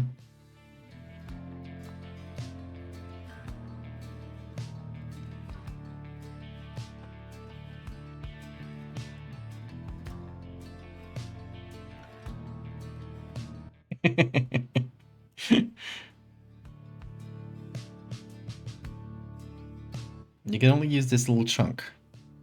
Okay. You can't go out of this little chunk. Which is honestly pretty good for you. You don't do the super big strokes anyway. You wanna do some more strokes?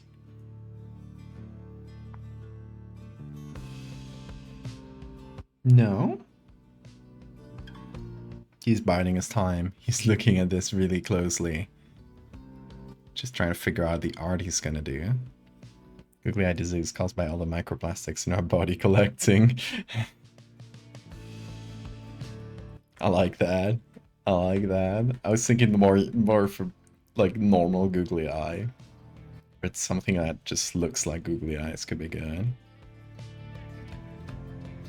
Oh, there it goes. What?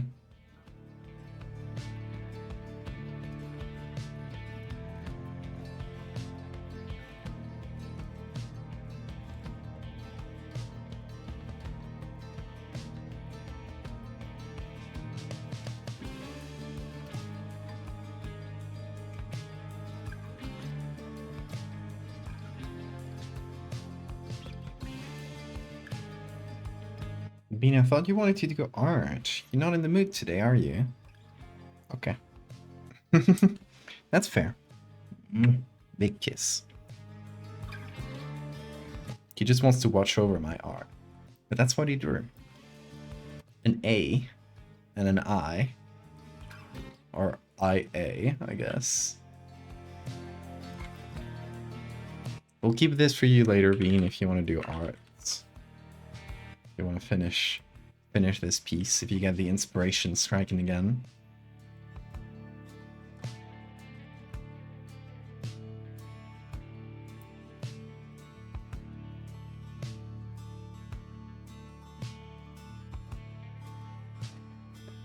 Your idea of beauty marks being the place where little creatures hatch from.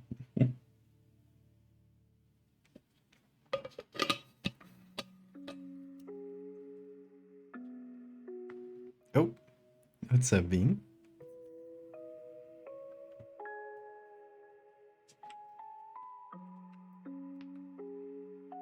Okay. Let's do this mushroom for third one's face. So we're gonna do the same thing here where we turned it into a texture. We're gonna put it on here. I've technically already used this for Dreadfarer. Let me show you. It is part of the crab diamond for Dreadfair. That's the background texture below the diamond. Hey Ricochet, good to see you. Should you make midnight ramen? The answer to that is always yes.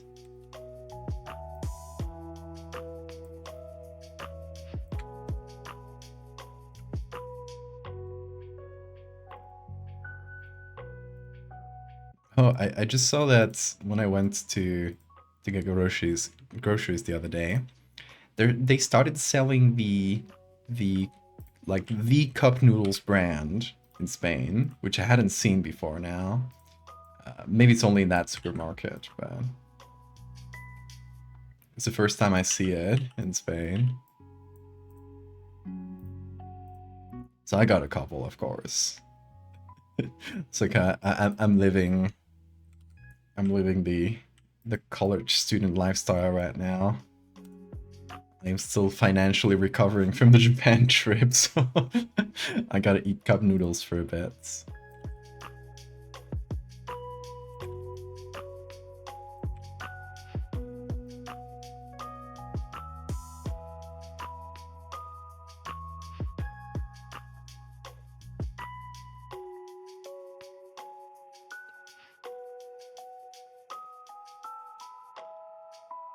They're such delicious garbage. Salt, exactly. I love my big old cups of salts. What are you looking at, Bean? Hi.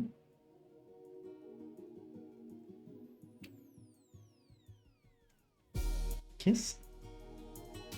No? Not in the mood? Oh. Look at his face of pure pleasure. Oh yeah.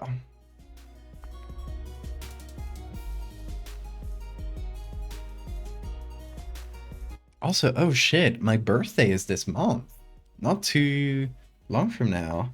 In just a week and a half or so. It's the 20th. I should do a special stream for my birthday. So I'm gonna be home alone anyway, so might as well do a fun stream. Do something out of it.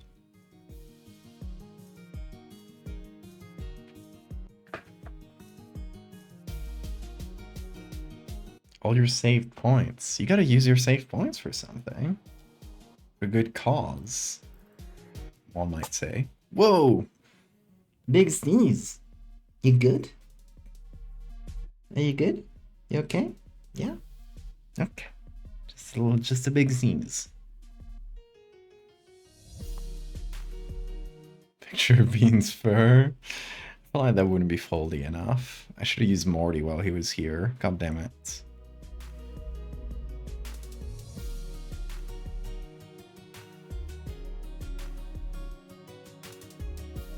Do I want for my birthday? I want y'all to show up on stream.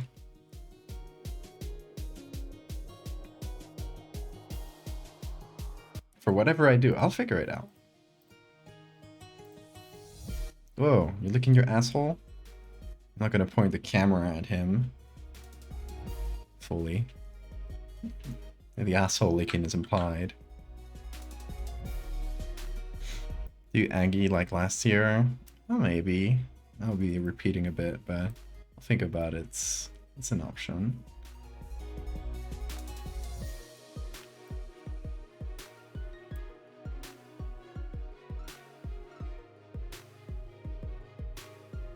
That's when we say the cat is playing the cello.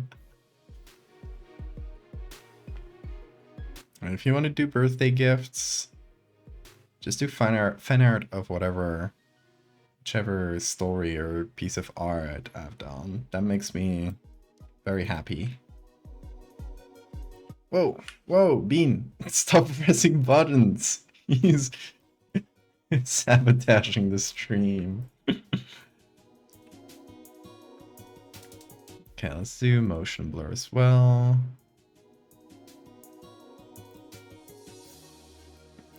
Not as much as the other kid, though.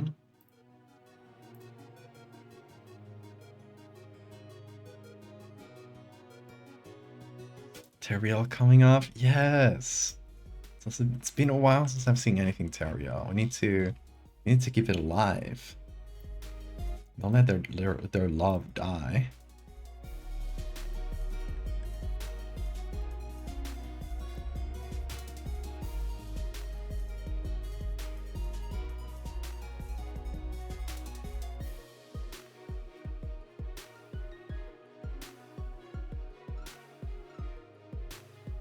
Do a megalomorphic piece at some point.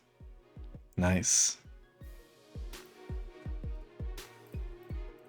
You could do your own megalomorphic story. Whatever time period you're more comfortable with. That'll be fun.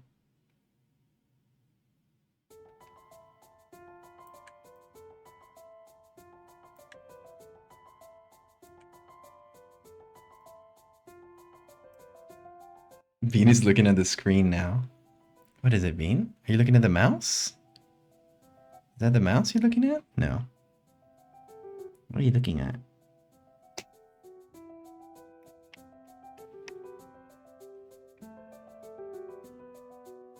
I don't know.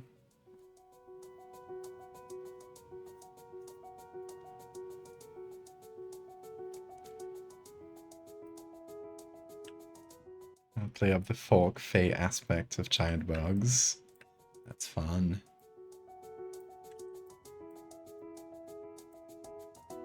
Could be something like Old England, where somebody claims they've seen a fairy. Kind of your classic like fairy stories set up. But as they describe it, it becomes clear that what they've seen is a megalomorpha.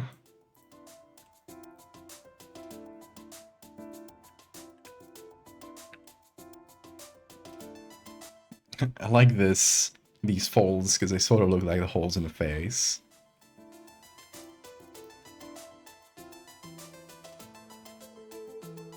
Okay, but what are we thinking of these?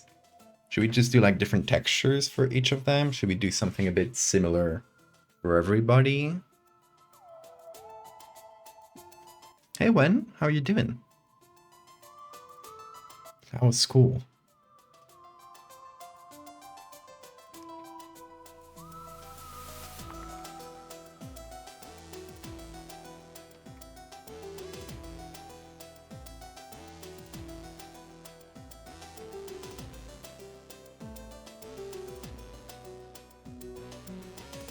Check out this boy.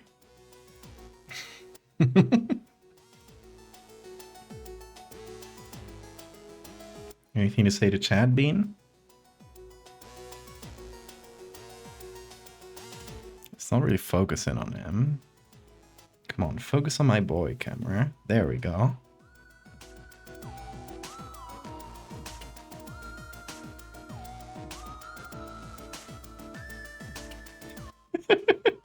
He's just looking at chat.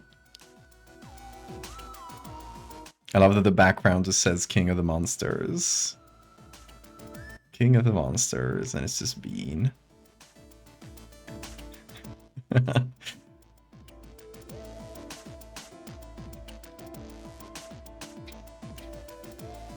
Bean, why do you look sad right now?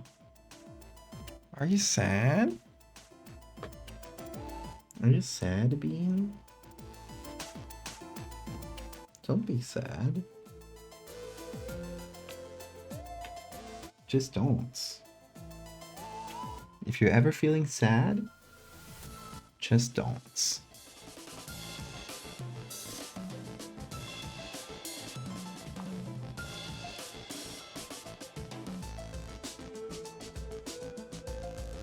He loves it.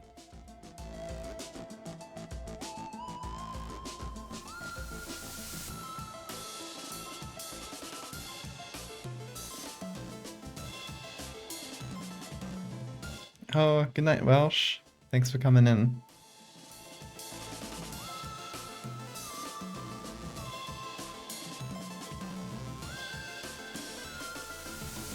Oh yeah, good scratch.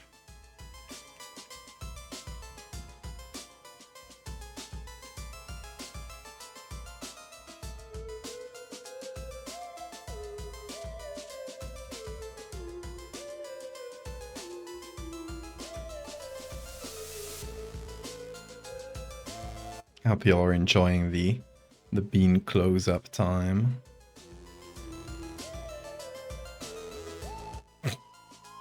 Check him out. Isn't he pretty?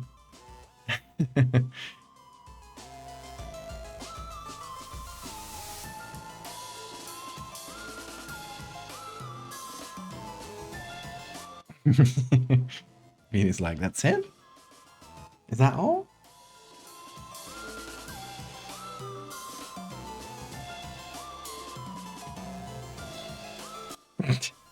Okay, Bean. Gonna keep doing art.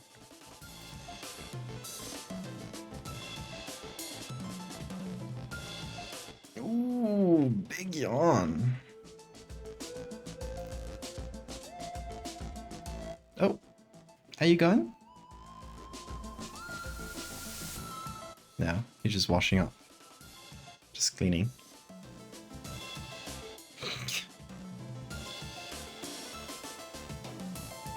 Where are you headed, Bean?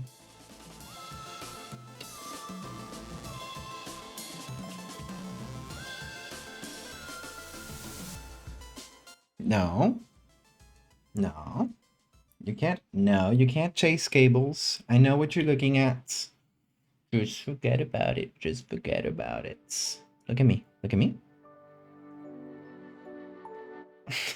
He's refusing. No, no cable chase. No cable chase. Look. I'll give you a toy. You stop looking at cables. There we go. You forgot about them. Easy. Making you miss your dog? Oh, so just today.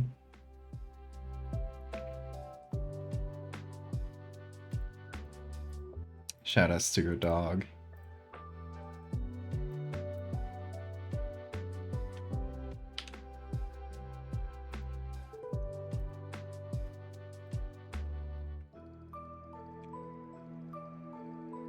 Okay, this texture can go on a couple kids. We can just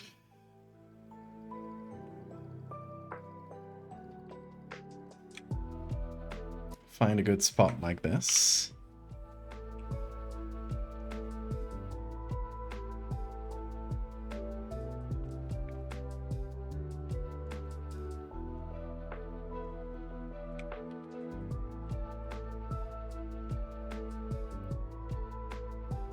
Another annoying thing about my tablet being stupid today is that the right click on it doesn't work, which I'm always using. So it's just another one to the pile of annoying things.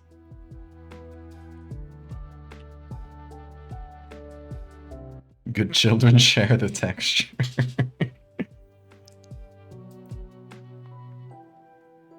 Getting home 6 to 8 p.m. Damn. Hope we can get some rest. Okay, sounds good, Victoria. See you later.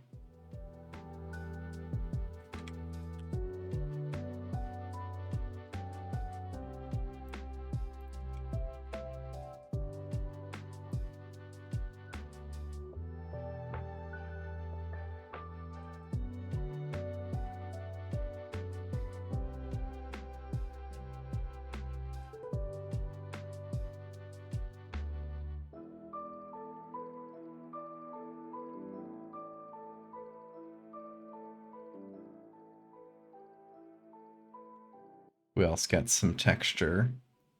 You there in the back. Get textured.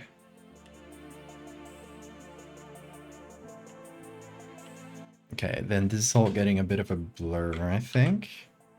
Just a regular Gaussian.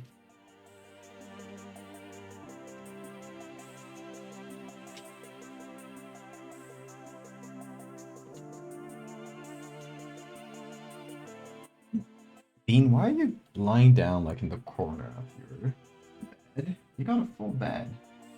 Use it. Little kiss? Yeah, yeah, little kiss. Little kiss.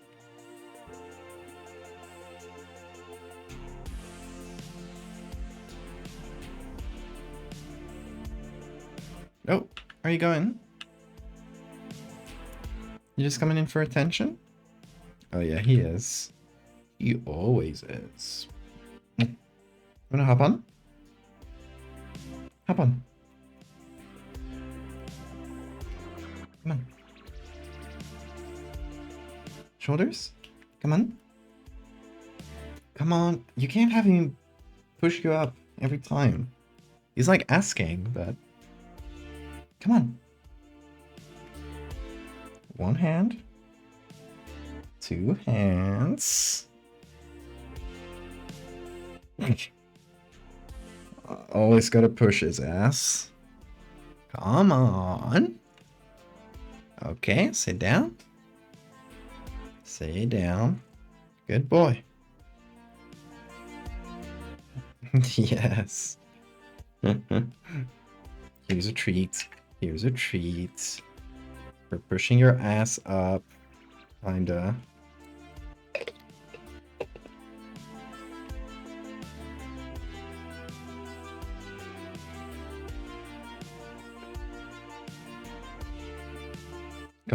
Gauss didn't invent the Gaussian distribution for you to call a Gaussian viewer normal. That's true. I'm sorry, Gauss. Or Gauss. However you pronounce your name in English. Oh no.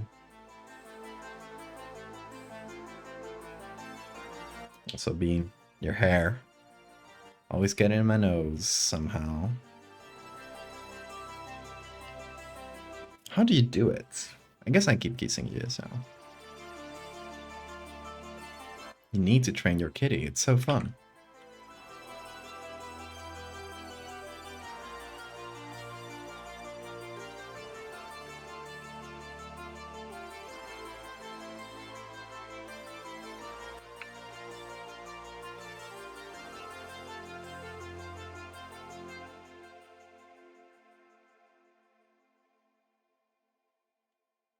Okay, we're gonna start repeating some textures.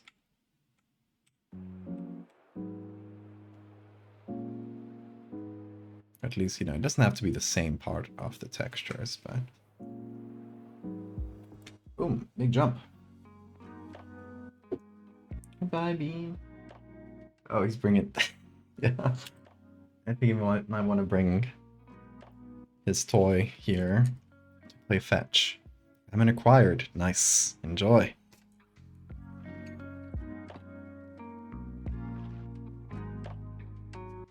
Mushroom faces, exactly. Various fungi. Not necessarily all mushrooms, though.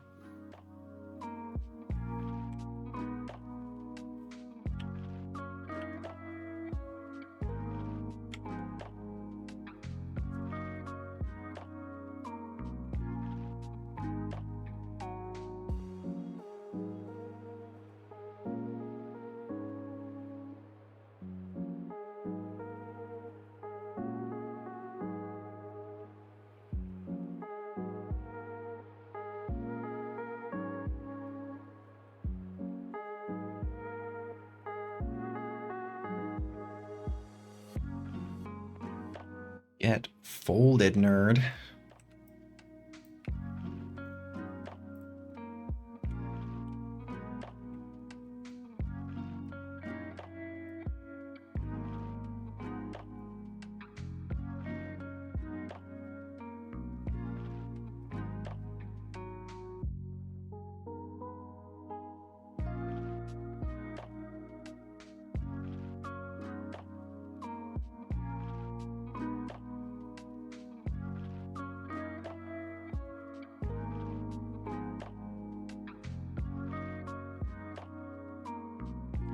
Okay, nice.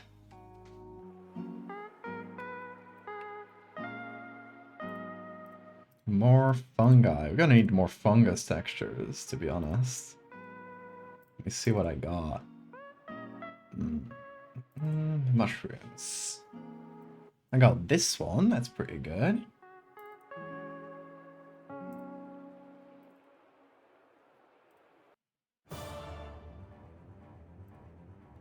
I don't think I did this one. That one's really good. Got this like rotting mushroom thing.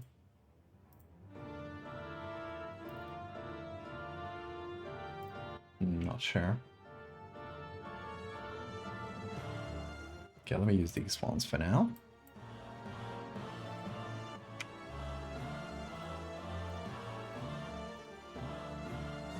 Am I fungi or fun guy? Both. Hopefully.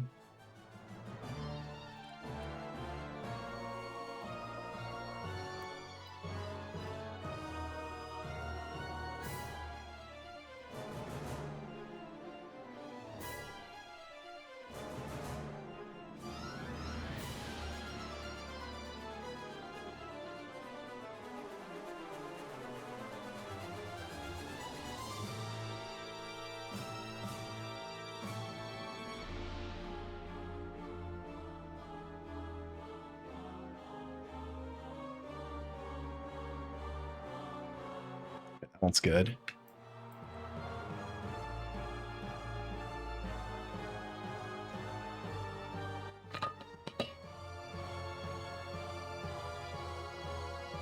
The one on the first row to the right looks like a face. This one? Yeah.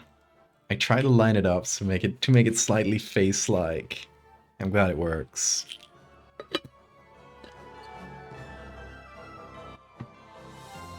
I'm also thinking this one needs a bit more contrast.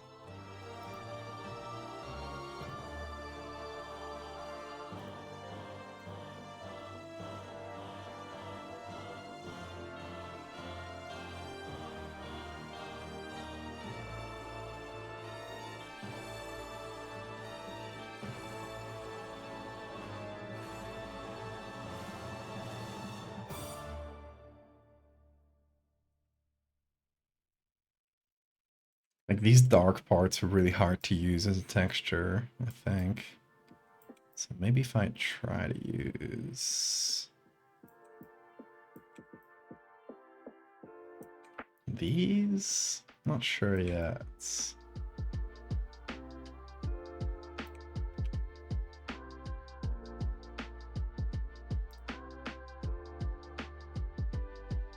Hmm.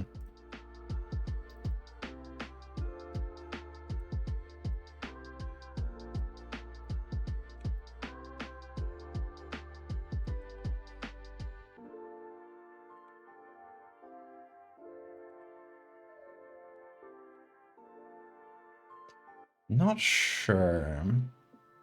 You know, I might use this texture elsewhere.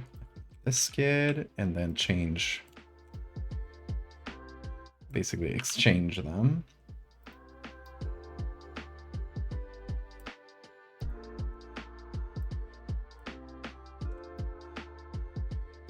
Because I really like this texture.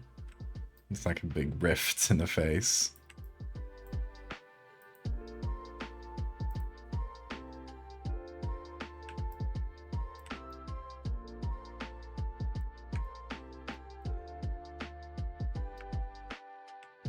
It kind of looks like eyes here and a mouth. So it does look a little like a distorted face. Face transplant. I'm just glad these fungal children are getting an education. So true, such a noble cause.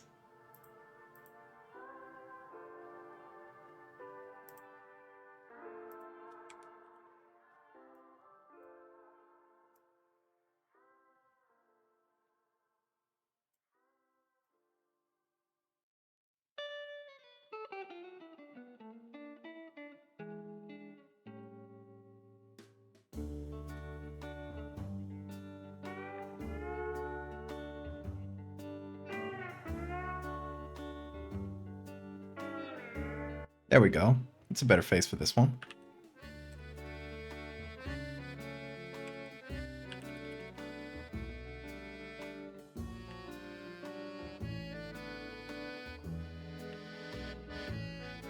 Okay, now you are getting this face.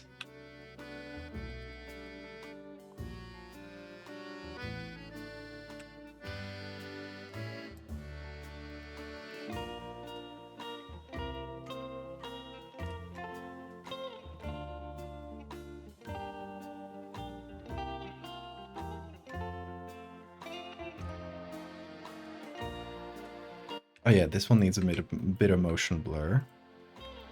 This one here.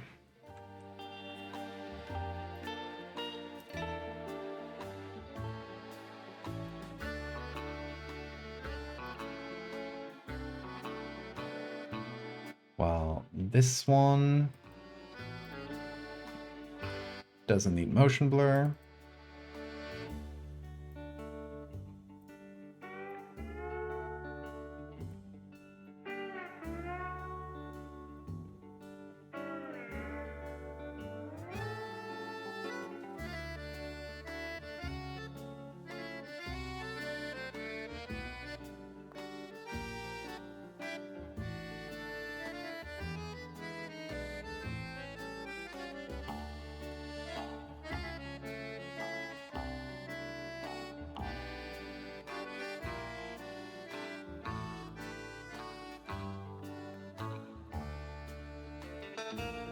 Okay, nice. Now, for the kids in the back, we can probably just do like one big texture, let them share it again, like we did for these ones. Let's see what works, though. Like, this one will probably only be good for a kid. It's a bit of a close-up. Or not. Maybe it can be a few of these. Yeah, these three. Yeah, nice.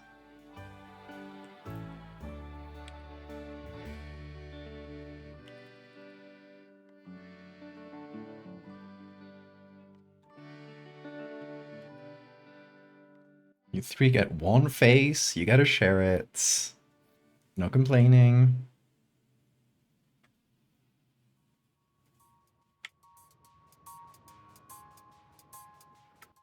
Why not? You two. You four share your face. I mean... Scratcher. They're a colony. They're siblings.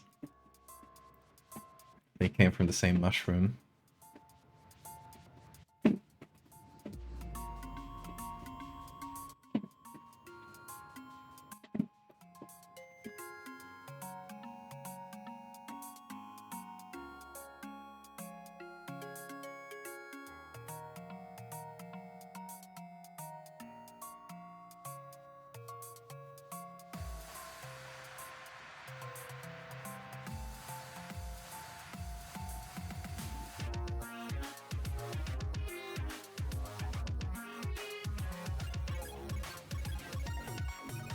Oh, that's on normal. Should be on iPad. Hard lights. There we go.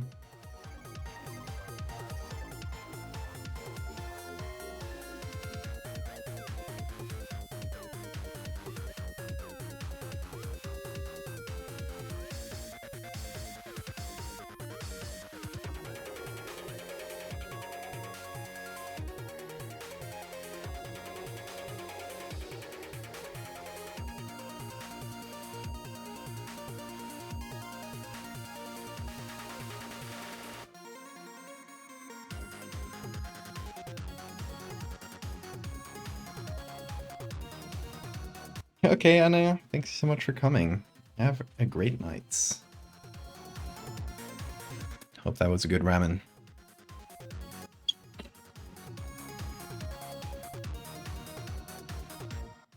The crop of children is going well this year. Some have even developed pseudo faces.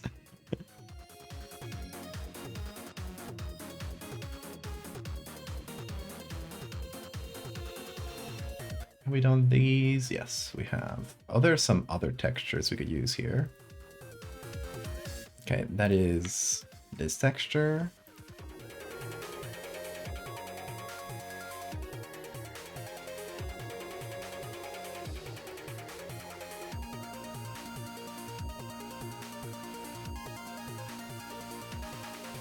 What are you doing, Bean? Oh, he's playing. Let him play, I say.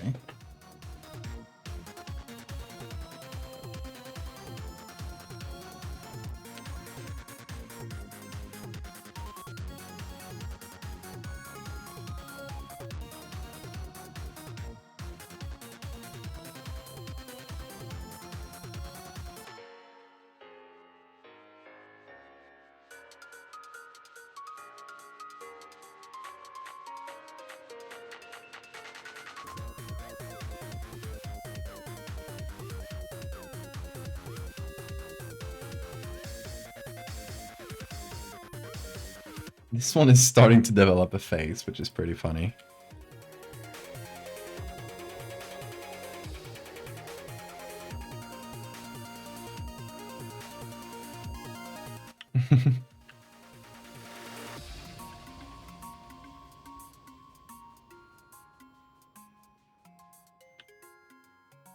It's a good song. It's a good song. Got some pretty good ones today. Out of my 100-hour playlists. Yes, it is now 100 hours. Check this out. 30 minutes. 1,943 songs. Let's get to 2,000.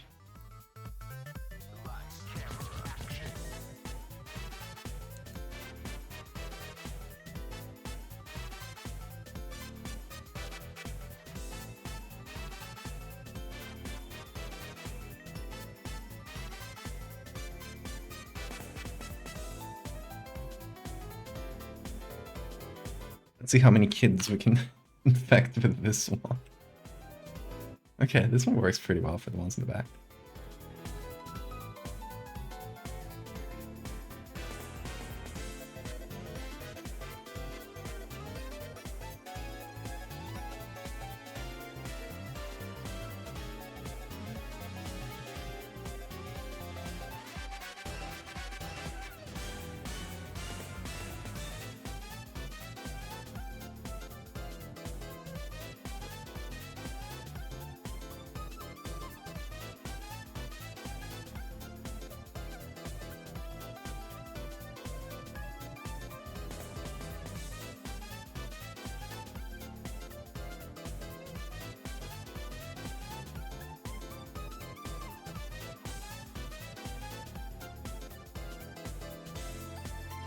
Okay, is that every kid?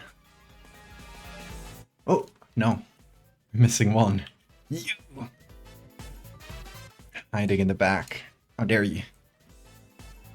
This whole playlist game OSTs? No, there's quite a few. Either game songs or remixes from game songs. Because those, you know, being in video games, they will usually be allowed on Twitch.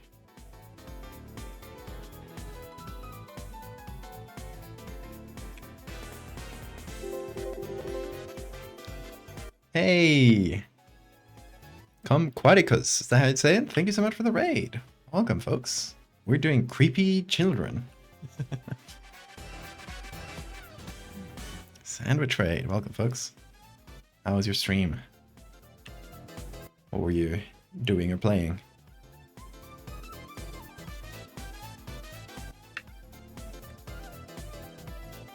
Over here, I'm making a stream marathon where I'm streaming every day and making creepy art. The theme is nightmares. So I'm using nightmares that people have submitted and using them as like inspiration to make art every day. Horror art time, hell yeah. That is my whole deal.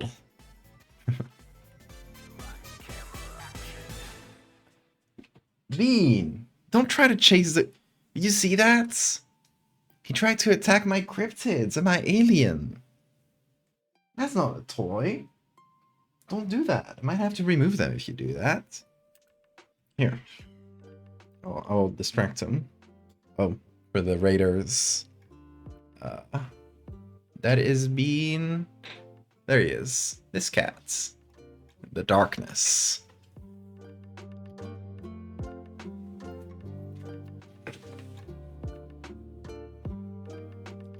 Darkest Dungeon, nice. Love that game.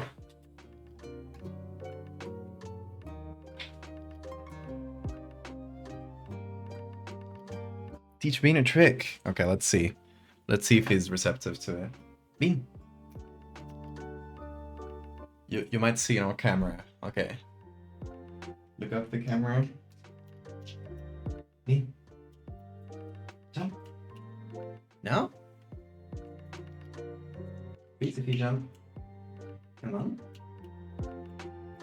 It's not listening to me. Me? There he goes.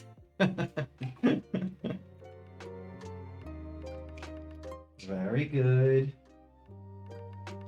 Currently, I'm trying to teach him that this means jump. Jump to my hand. And eventually I'll try to like make him do actual jumps. Where he leaves the ground. Right now he just like stretches up.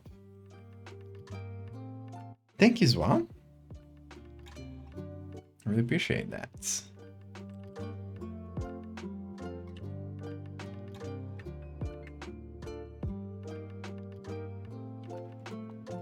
So yeah, for the new folks and those unfamiliar, I do photo manipulation. So I essentially just mash pictures together.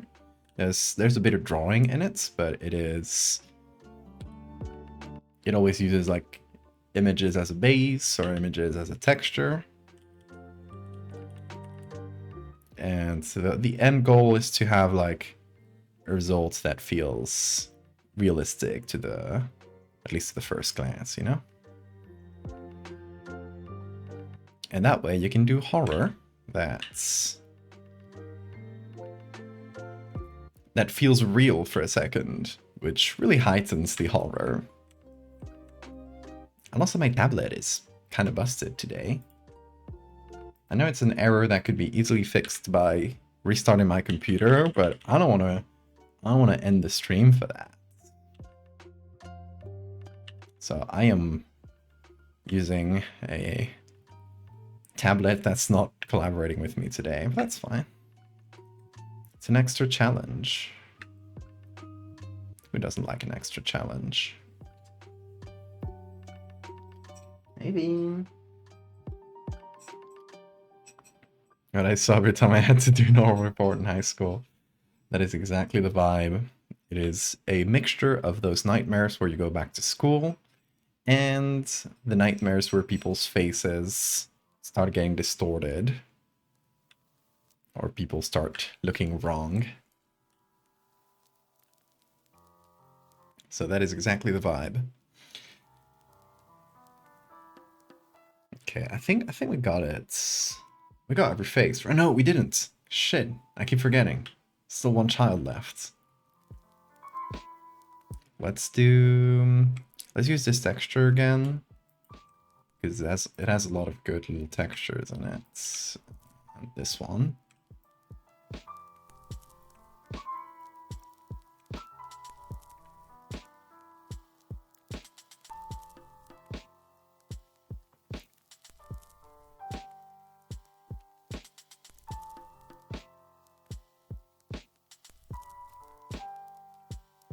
Let's use this. Oh, this one looks really good on this kid. Shit. I'm gonna use it there too. The one kid with just a smooth face get bullied on the playground for liking wrinkles.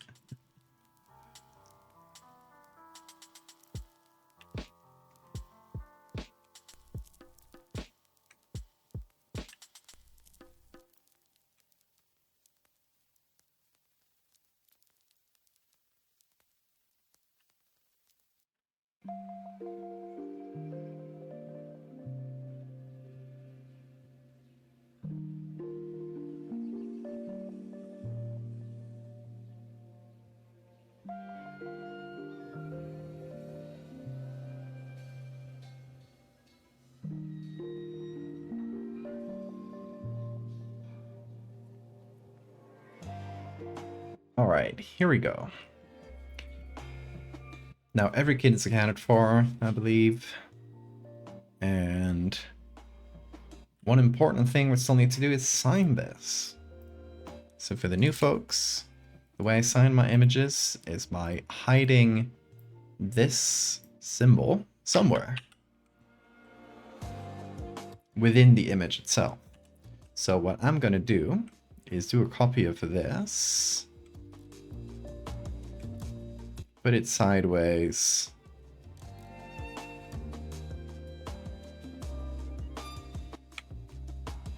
stretch it in place,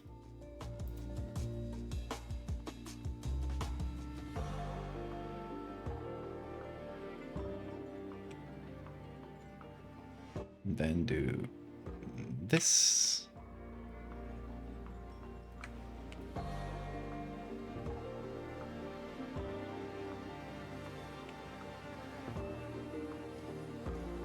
There we go.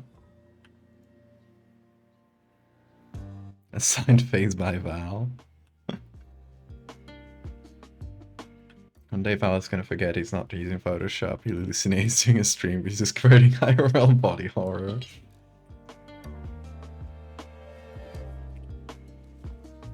No, this is what's happening to these kids. Whoever one is still alive from this old school classroom, their real life counterparts are getting their faces stretched right now.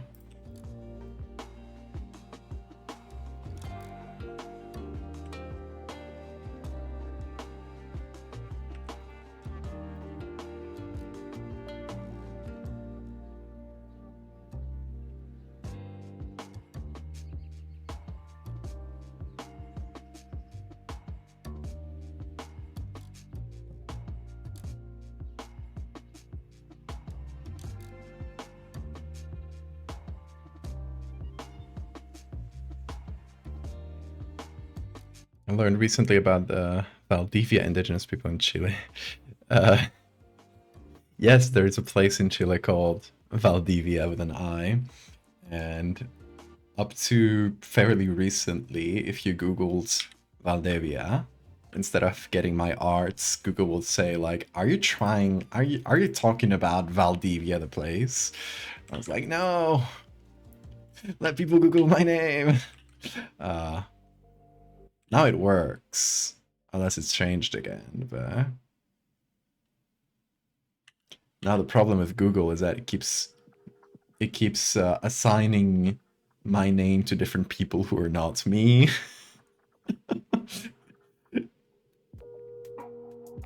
Like for a while when you looked me up, you would get a random biologist.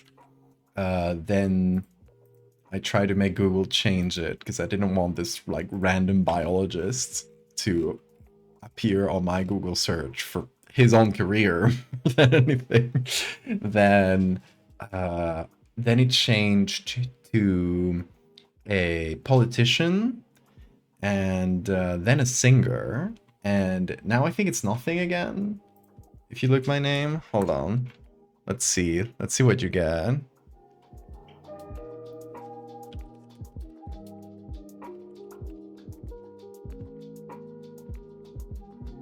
Okay, you get nothing. It just tells me the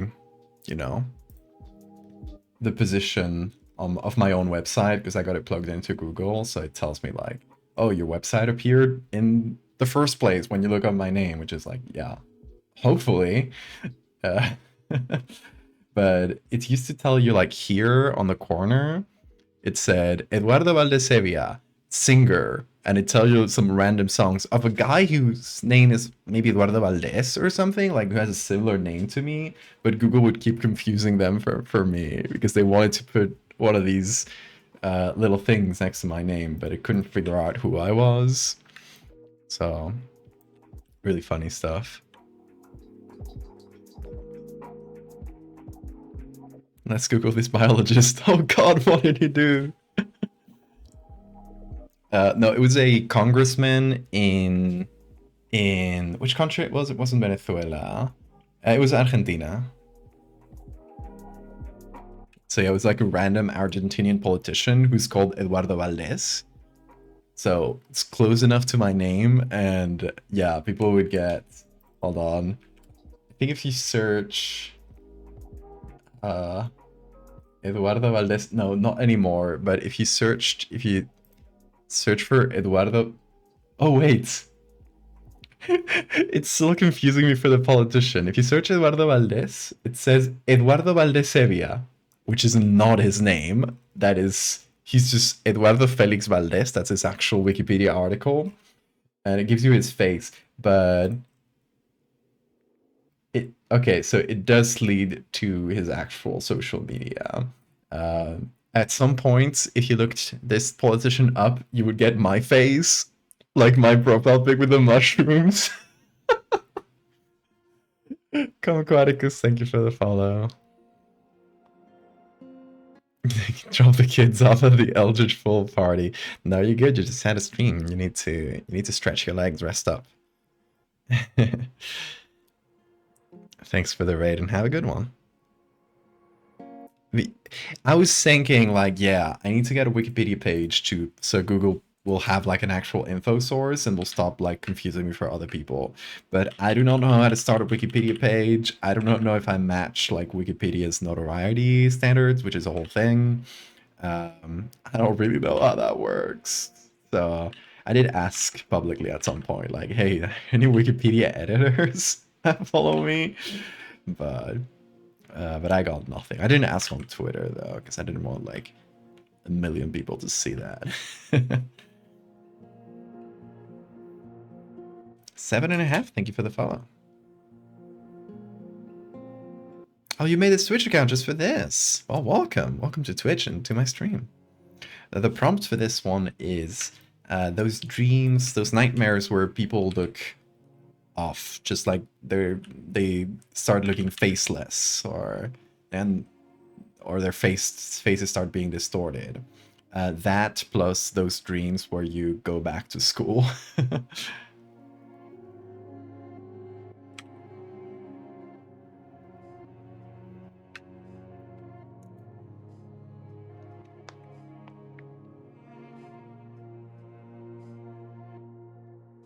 One time there was a blatantly AI article about your dad, and the info about your siblings was correct, but Fujiui was just like, oh yeah, this random photographer from Australia must be her. Oh no.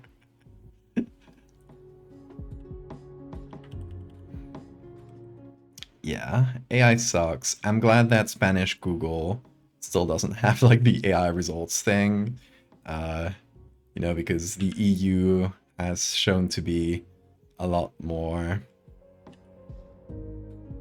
active like against AI. Most tech companies have paused like releasing AI products in the EU. So, yay. The EU working for something. It's data protection and AI protection, but at least we got something.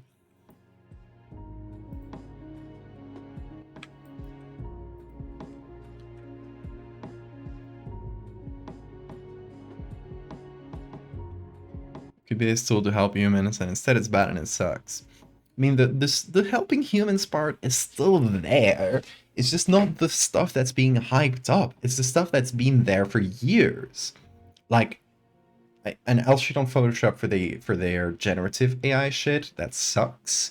It's really like a bad product in and of itself. They keep promoting it, and it's also like, made not at least not stealing every single photo from the internet, but it's still stole from their own like Adobe stock people. So it is still unethically made. But the selection tool on Photoshop, like if I want to take, I don't know, this base photo and just click select subject, I use this all the time. It's super useful. It saves a ton of work. It does like a first selection. Sometimes you can just use that, and often you just have to like fix it up a little, but it saves you the work of doing that first selection. Incredibly useful. How's that made?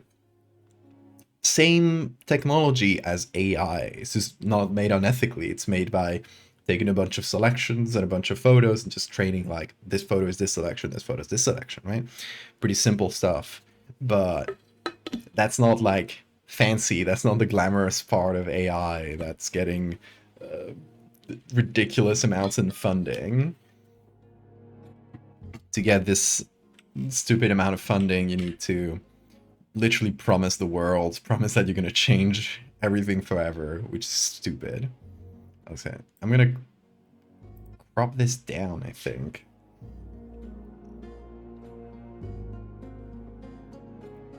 Spotify's AI DJ and playlists. Yeah, I tried that once and I was like, I don't like this is not a style I listen to at all. So I never used it again. It seems like one of those like AI things that's just like, oh, let's just make a random playlist and put an AI voice in front of it and we'll sell this to like shareholders as like a huge innovation. So yeah, it's stupid.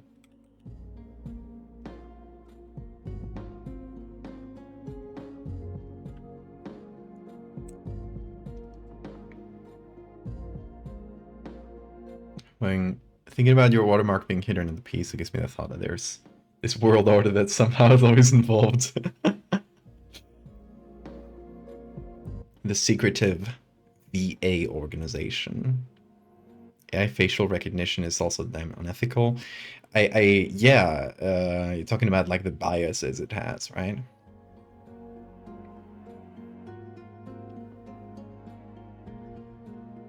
Did you hear the chatbot they gave interesting thoughts about the Golden Gate Bridge? No.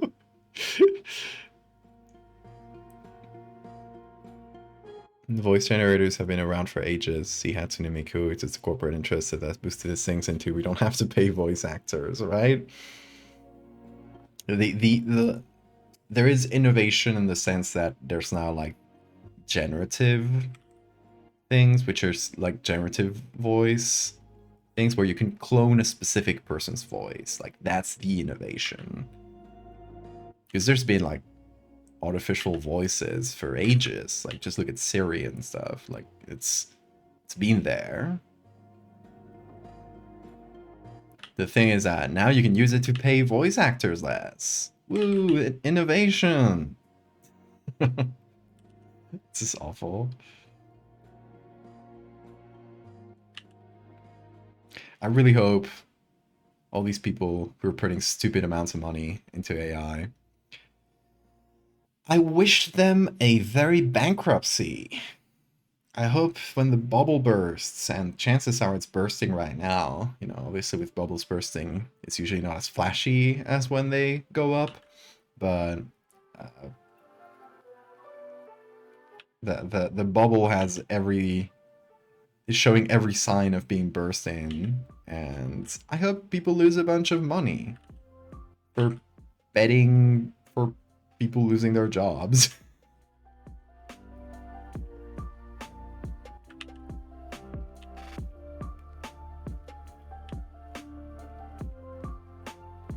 I might redo these two.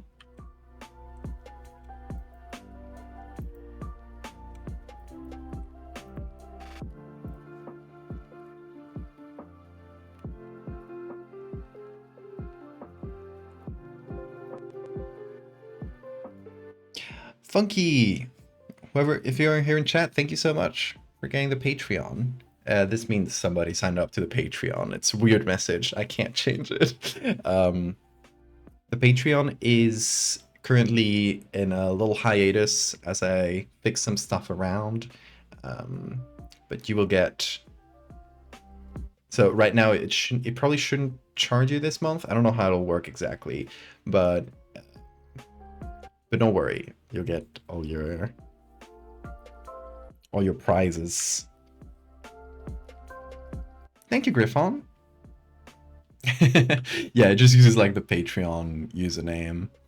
It's like a weird way to integrate Patreon because you can't do it natively, just like integrate Patreon into Twitch. But there is kind of a slightly busted way of doing it, which is what I've been using it.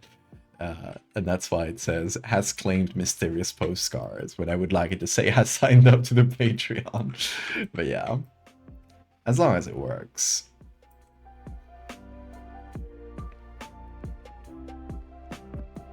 But yeah, I'm currently trying to just send out some like lost stuff to people who still haven't received it, and I'm trying to figure out like a new prize for the Patreon.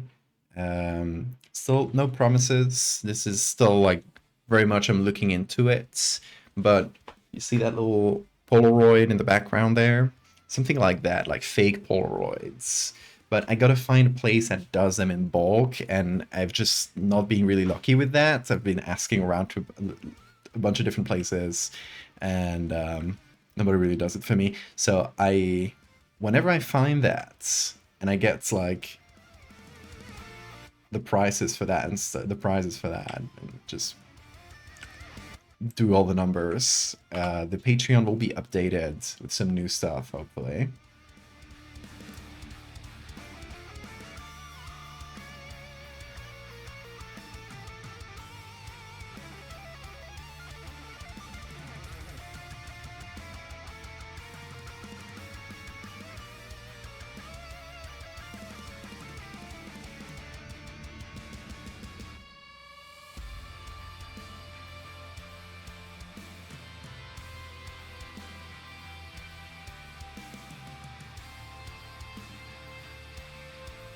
This one's good.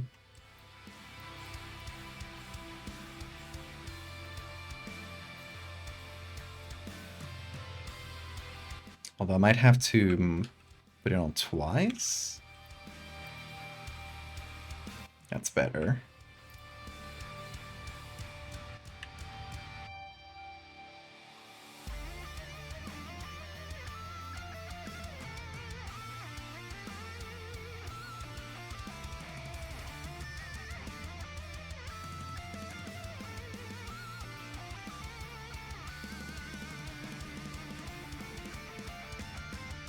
You need to fix it manually a little bit, but it's a good texture.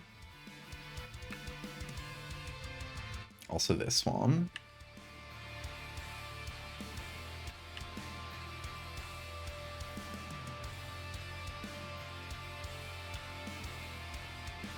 Okay, much better. I like these faces better now. All right.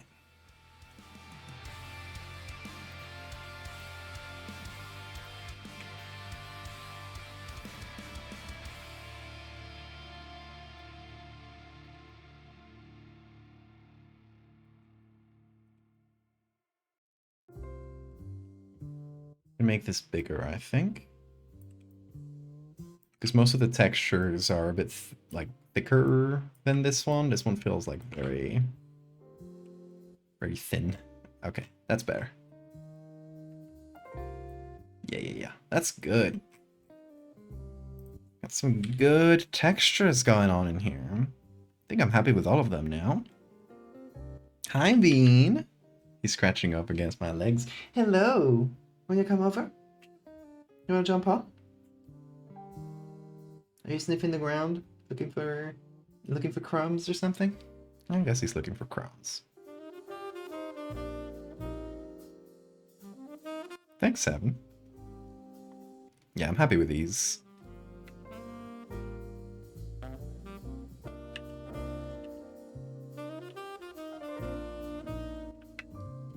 My brain wants to resolve these faces into something that just ain't there. Yeah, I've tried to keep, like, at least for some of them, like a slightly face-like.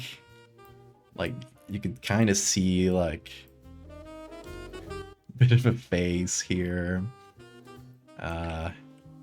In this one, like 2 eyes, big mouth. Here. Here. Screen face. So yeah, some of these have slightly face-like patterns, just to kind of trick your brain.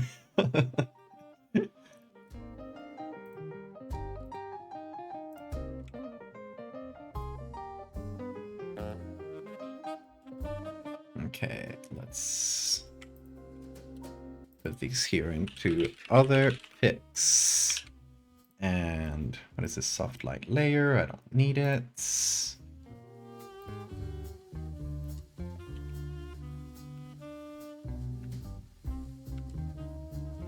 Okay, now we put it all together. We do our classic blur, then sharpen, then noise.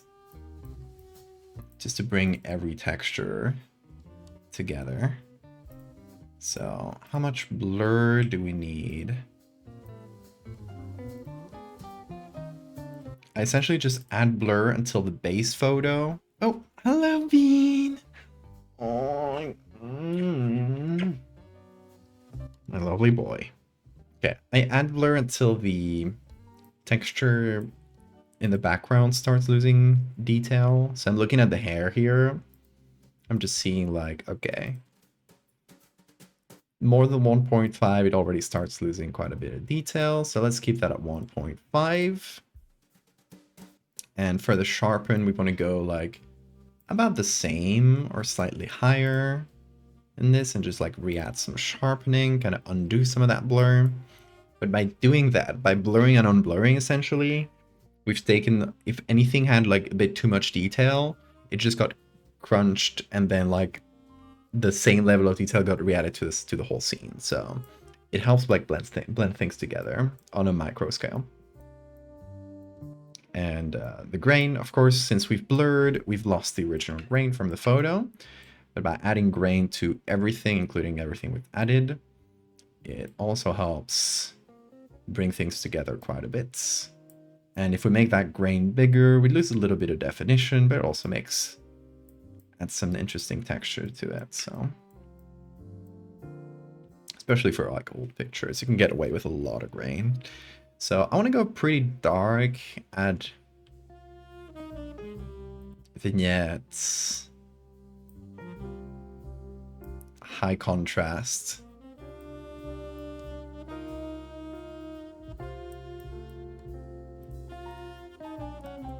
Something that just adds a little bit of like oppressive feeling to the image. That makes sense? I don't know if that makes sense. I feel like the higher contrast makes it, I don't know, feel a bit more like cramped and oppressive somehow.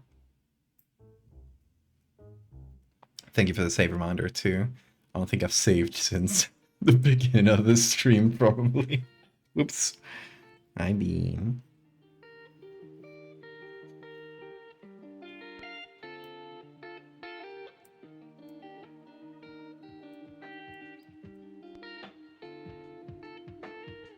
Funny thing is I can't save while I'm on this screen.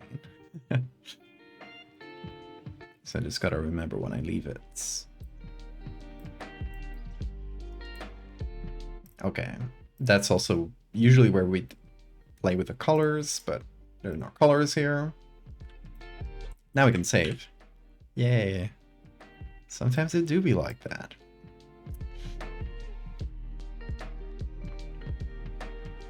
Does anyone have recurring dreams about people trying to barge into your house or room?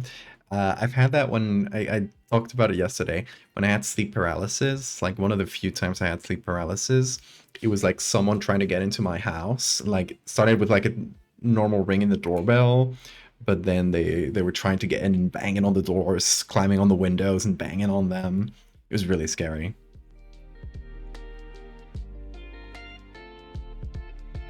Work for 3 hours, break for lunch, leave it unsaved, and play nice with the call on the project, working when you get back. Exactly.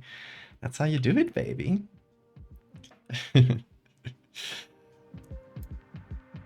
Okay, now we need something important. We need to figure out what this image is. Because we have the vibe, we have it figured out. The imagery is good. Now we need a story for it. So we can sort of lean into the like nightmarishness of it and make it pretty explicitly into a nightmare image, or we can try to sort of apply this nightmare imagery to the real world, just like we did yesterday, right? If you missed yesterday's stream, you might have seen this on social media because I posted it today. But we did Teeth Weevils, content warning, medical horror. We're about to see some rotten teeth. There it is. So the basis for this was the common nightmare of your teeth falling off or rotting off in some way. Specifically, somebody who had a recurring dream about beetles eating their teeth. And so we kind of went in for that, and the way we translated this nightmare into a story is by, you know, applying it to the real world. These are real weevils that will drill into your teeth and leave their larvae in there, and the larvae will just eat your tooth from the inside, and then just as it rots out, just get out. That's basically how this one works. But for this one, if we want to apply it to the real world, I'm kind of having trouble thinking of a scenario where this works. I mean, it can be just like a ghost story. We can give it a bit of a fake story, like this is like a tragedy behind this.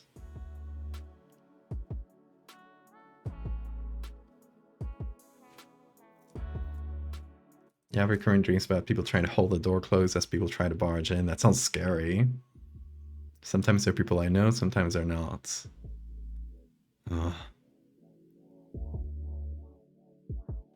One time you dream you were sleeping on the couch and someone broke in through the patio. I was seeking dream. Someone found me passed out in the shower, tried to hurt me. Scary.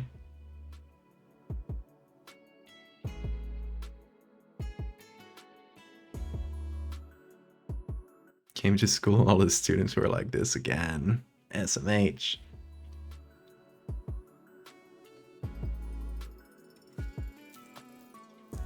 I had a dream with bugs and teeth, but there were fleas coming out of your gums. Ooh, awful. I got a flea right there, the one jumping. My flea toy. Facial agenesis condition.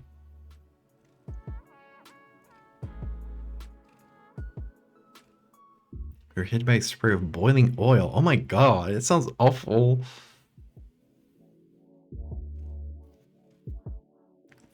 I had a weird body horror dream. You gotta tell me. That's what I thrive on.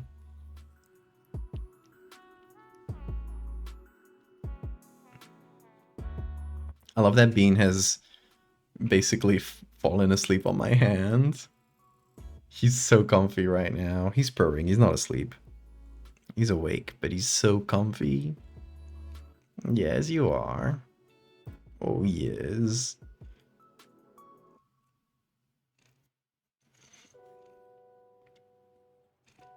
So I feel like we gotta go in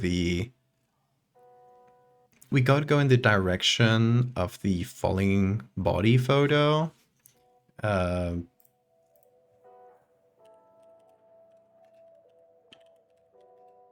I've talked about this, but I've actually found the author of this image. This image right here. Classic creepy image that's past as real. Has been for many, many years. The story behind it is that this family, I think like they bought a new home and somebody had died in it or something. I don't know, let's see. Sometimes in the mid-1950s, the Cooper family of Texas bought an old house and moved into it. On their first night in the house, the father took a photograph of the family to commemorate the event. Both at the dining room table were Mr. Cooper's wife, their two young sons, and their mother. Everyone was happy. It was their first home, their first slice of the American dream. Then, you know, they take the film roll to get exposed, and oh, there's this falling body that nobody noticed. Yeah, obviously no, that's art. It's pre-Photoshop art. It's actually pretty old, but it's since it's been circulated around the internet for years, and the story is made up on the internet. Like the original context of the image had nothing to do with it.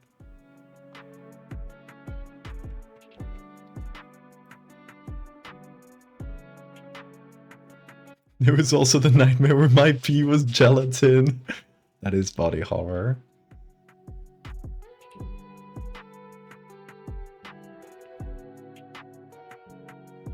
Keep a notebook next to your bed. I used to do that. My problem is with my sleep disorder, I'll often just like wake up from a dream and then fall back asleep, so I don't have time to like record it, and then as I fell back asleep I have a new dream and I forget about the first one.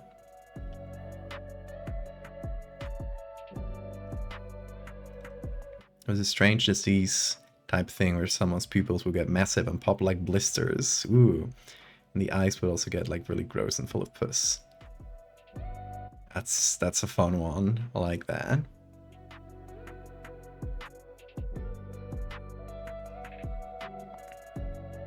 You dreamed you were abducted by Yale frat boys. We wanted to know what murder felt like. Oh my god. They cut your tendons. You have awful dreams. I'm sorry.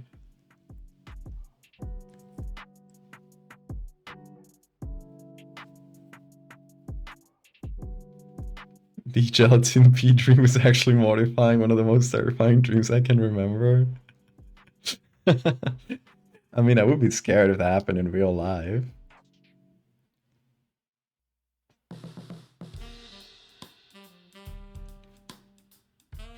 Okay, so that's what I'm thinking. Like this old photo with a creepy little story behind it. Like this is the classroom. This is a class of 45, and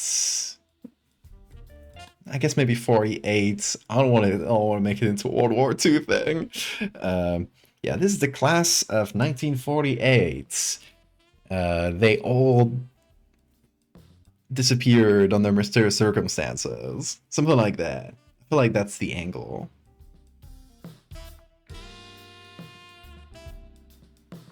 And like as they disappeared, the photo got more and more fucked up. And this is the end results. Googly eyes! Whoever giving googly eyes. One of them deserves eyes. Let's go with this one in the foreground.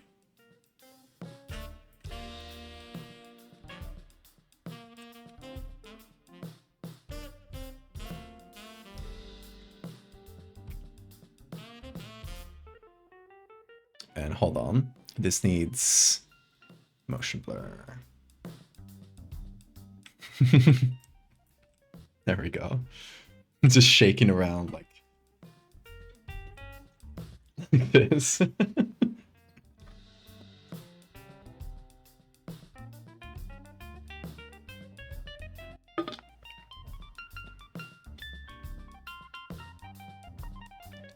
The world was about to run out of oxygen. I had to push a button to save the world, no matter how fast I run the button. It's always out of reach. Oh, why do you have such scary dreams?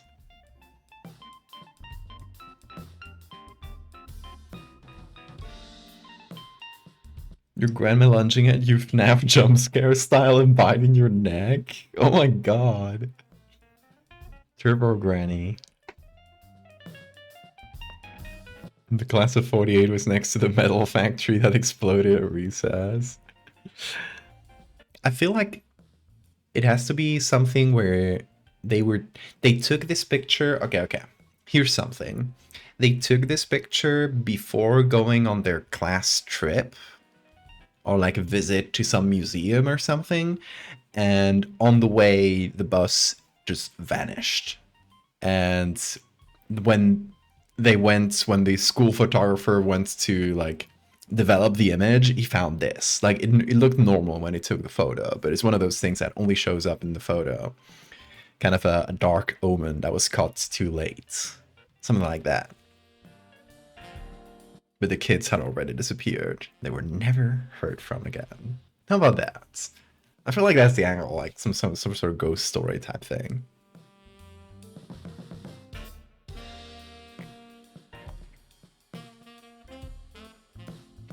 I wonder if this is sleep disorder for nightmares. Okay, so this is not me, but you guys know Q, Leslie Q Art online, a good friend of mine. We went to Japan together. He has like really recurrent like sleep paralysis, and apparently it's a family thing.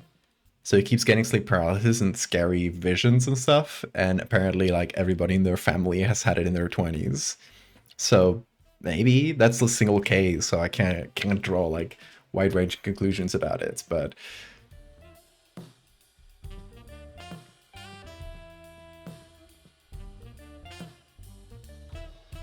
nightmare disorder happens to people with PTSD. Yeah, PTSD. People with PTSD have a lot of nightmares.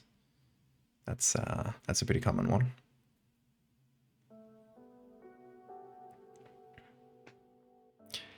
You're playing a game and something is running up to you while you're trying to close the game and won't let you, or keep missing the exit button.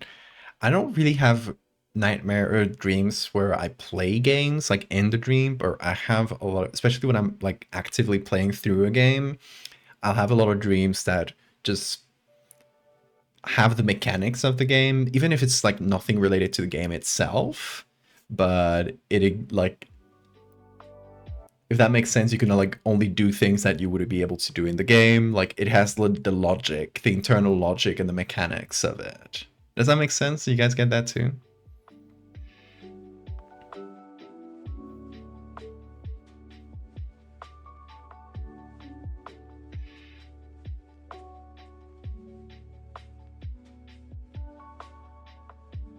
You have sleep paralysis, but only while falling asleep. You're listening to the sound of screams near you. That's scary. Yeah, sleep paralysis, it's often either when you're falling asleep or when you're waking up. It's like right like around sleep. And I've had it when I'm like in the state where I'm like waking up, falling asleep, waking up a lot. When I'm trying to wake up and it's really hard for me because of my sleep disorder. So it'll like in those in between moments is when I'll have sleep paralysis. So it's usually waking up for me. Because I'll fall asleep very suddenly. Like I'll just get knocked out all of a sudden. It'll sometimes take a lot of time, but I don't, you know, I never see it coming, essentially. Me when flesh cliffside. Yeah, that's fine. Gelatin pee. Holy fuck. I love that. That's really fun.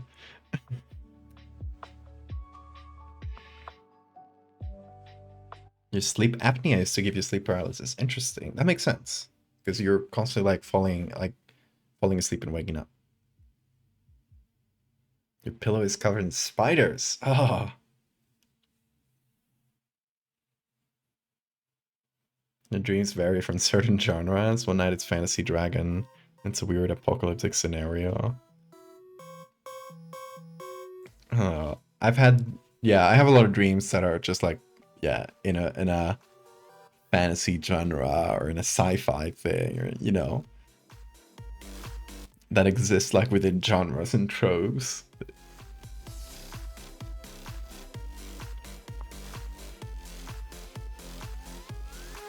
Never scared of dreams with grotesque things because they give you inspo. That's true. I had that too. I'm terrified of grandma surprise lunge attack. See, that sounds terrifying. Like your own grandma lunging at you like it's Freddy Fazbear or whatever his name is. Wait, these googly eyes need to be stretched. There. Now it's perfect.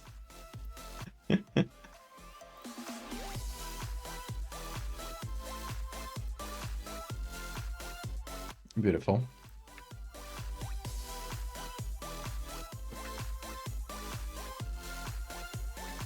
It's funny because like childhood nightmares for me, I only remember 2 childhood nightmares. One of them was, and like, I don't remember the specific one, but I remember telling people about it, and my mom still tells me about it sometimes, that I was like fucking terrified. The dream was that a bird got into the house. Like, it wasn't even a big bird. It was just a bird got into the house.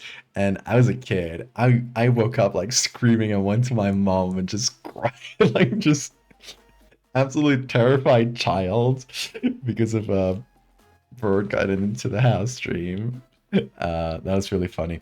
And the other one, I do remember this one very clearly. I had watched Digimon and maybe just a little chunk of Digimon, just like enough to like get this image.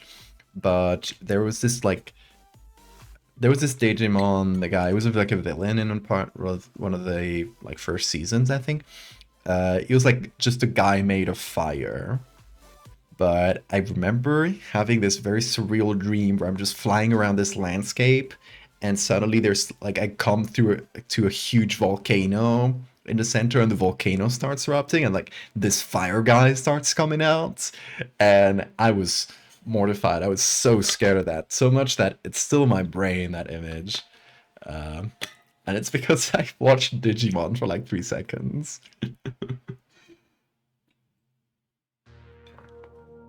But those are my only two childhood nightmares I remember. Let me see if I can find this Digimon.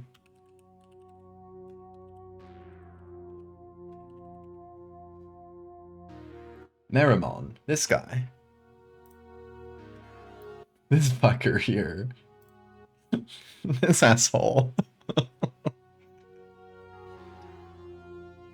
was terrified of that thing.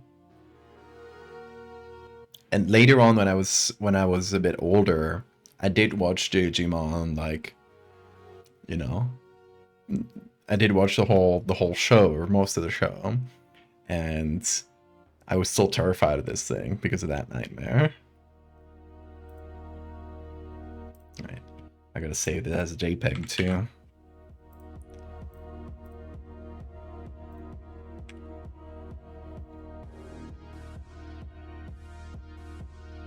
In your dreams, you have the ability to undo actions by shaking your head. I love that. Real life Control Z. Geometric nightmares? Never heard of that. What is geometric nightmares? It's just nightmares about geometric shapes. Yeah, that is a thing. Interesting.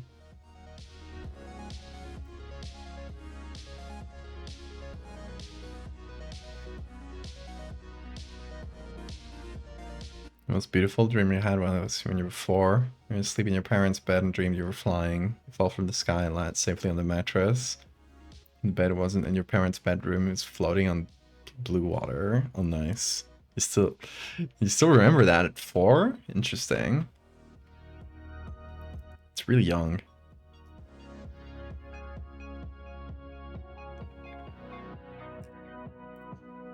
Okay, what does a geometric nightmare look like?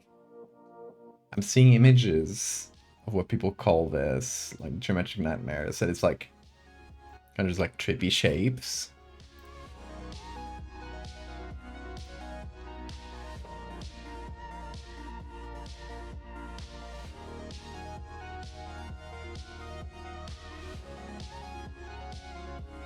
Okay, someone describing one in the Dream subreddits. They always start with empty void and constant static like white noise. Then a tiny shape, usually a sphere or a cube, appears.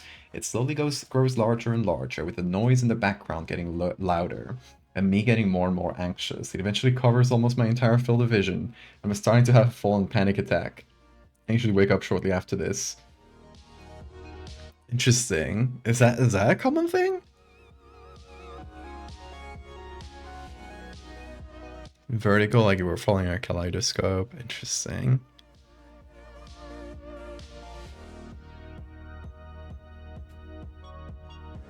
Overwhelming but simple shapes that get scary because they move so fast normally with loud sounds.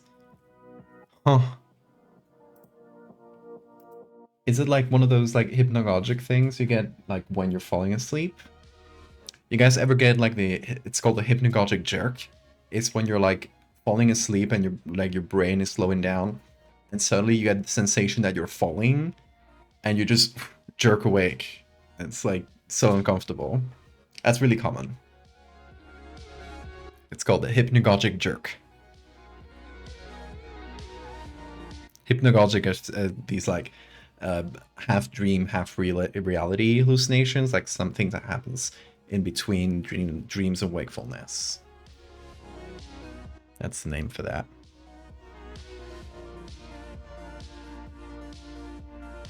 A flesh octopus chilling on your beanbag?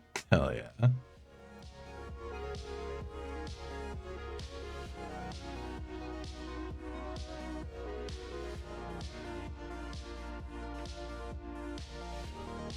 I've had the jerk. Yes. Really common one. There's also exploding head syndrome, which sounds really fucking cool for a name. It is people who hear while in this hypnagogic state while they're falling asleep, like right before falling asleep, they'll suddenly hear a really loud bang, like an explosion, as if it was like inside their head, and it'll just wake them up. And some people just have them really commonly, and it's like it can be distressing for some people, and it's called exploding head syndrome. But it can also happen like at random for people. I've never had it, but it sounds very very interesting. Have you guys ever had exploding head syndrome?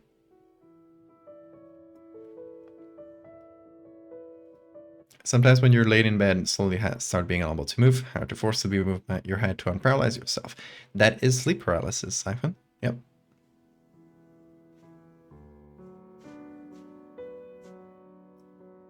You get the exploding head thing? Interesting. Oh my god. 3 people get exploding head? C4 4 everybody got exploding head. It's a thing. It's a thing.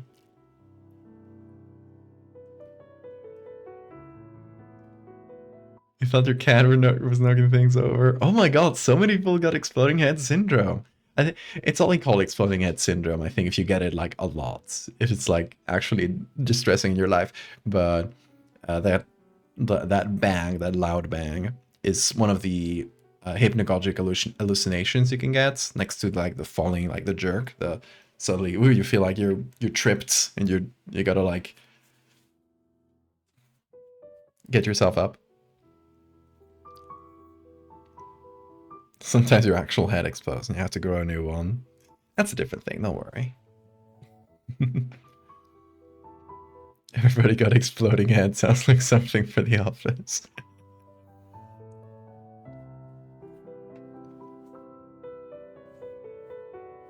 I have tinnitus, so it's extra weird for you, and sometimes it makes it louder. Ouch.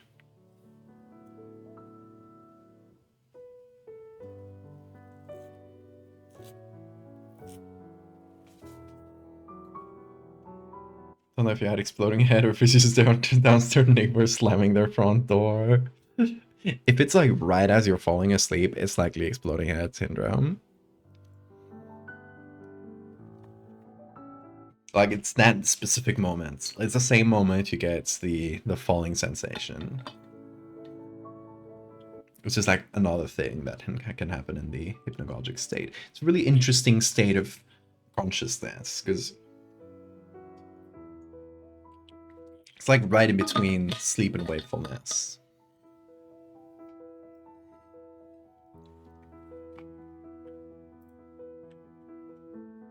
Your bed is extra firm, so it's always a nice solid landing.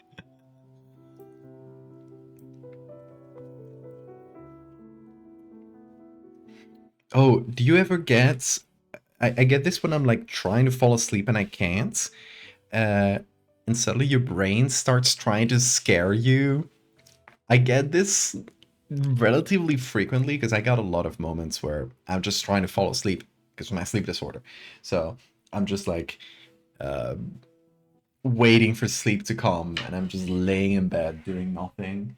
And suddenly my brain starts saying like, let's scare this guy, and just starts showing me really scary faces, and I can like it doesn't scare me, it's just funny to me. Like, why are you trying to do this, brain? I'm not scared, thank you for showing me scary faces. Nightmare, get scared.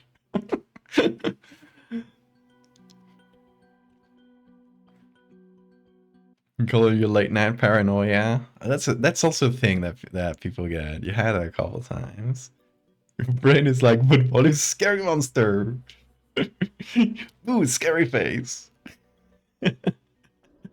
Yeah, that's another thing that's common in like hypnagogic states.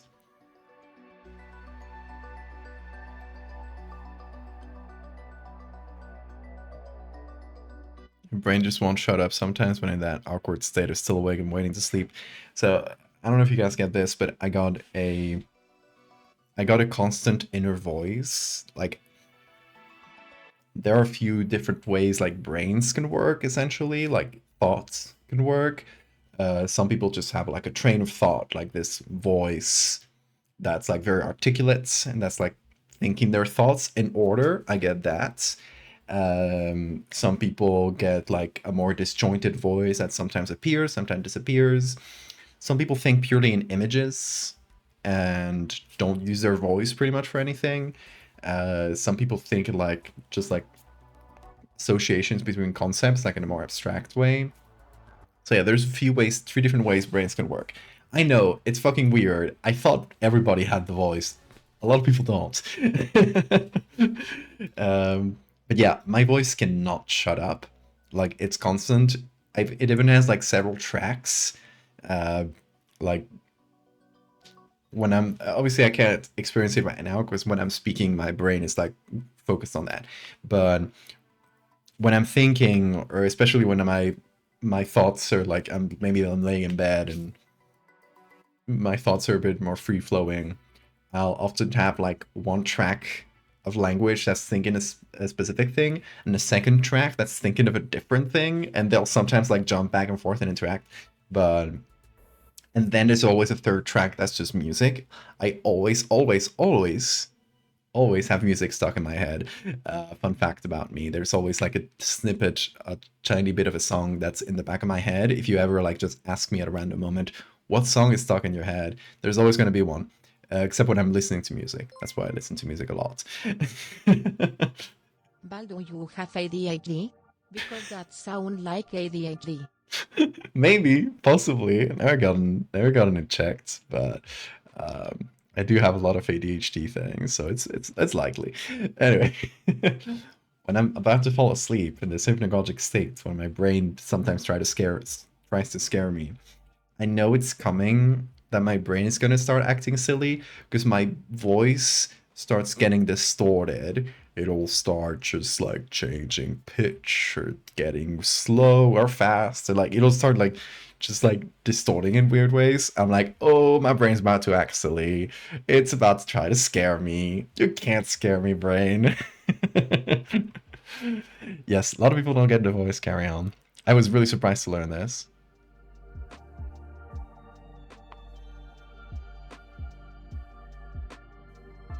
It's actually more like being a crowded room where there's some main head voice and then intrusive thought. Background voice. Yes, Lilith. Just like you. Just like me. Yeah, my voice is like really articulate in general, like, especially the main one. The secondary voice that can pop in and out is less articulate.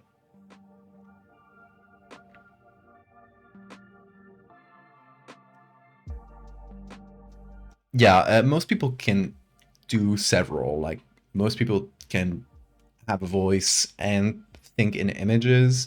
Some people are can like their brain is like, for example, Lauda, my partner, she only thinks in images ever. Like she only has her voice, like an inner voice, when she's like really concentrating on it and reading something. But she can read much faster than me because she doesn't have to use a voice while reading, while I do. So yeah, it's really interesting to see how like people's brains can like act completely differently, like just at a baseline level. But yeah, the people not having inner voices thing really freaked me out as well.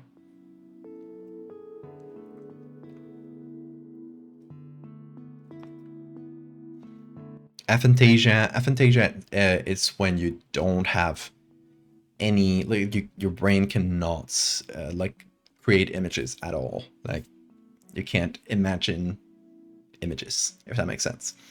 That's like the maximum level of it, but there's degrees. For example, I have a certain degree of what you could call aphantasia, because I can think in the images, but it's only like a really brief flash.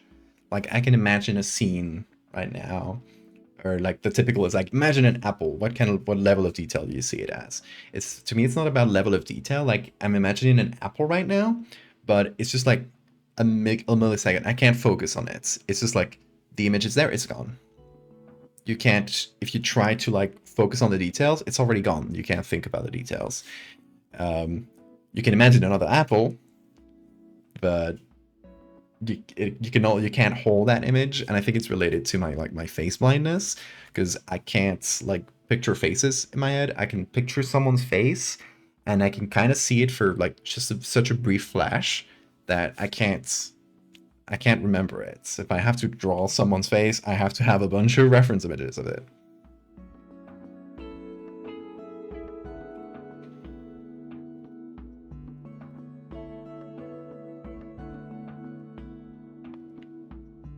You have a whole narrator in your brain. Me too. Amazes me that people's minds can be so silent. Yeah, I'm jealous. I'm jealous of Lauda sometimes.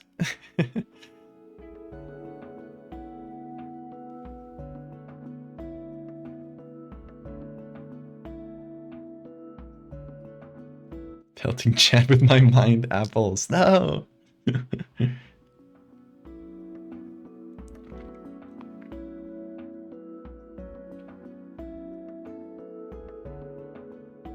You dropped a link to some of the real striking pieces of art that are like the geometric nightmares. Ooh, interesting.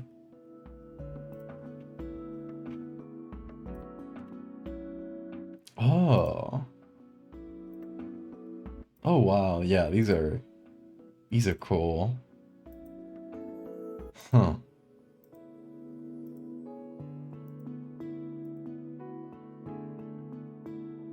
Very interesting.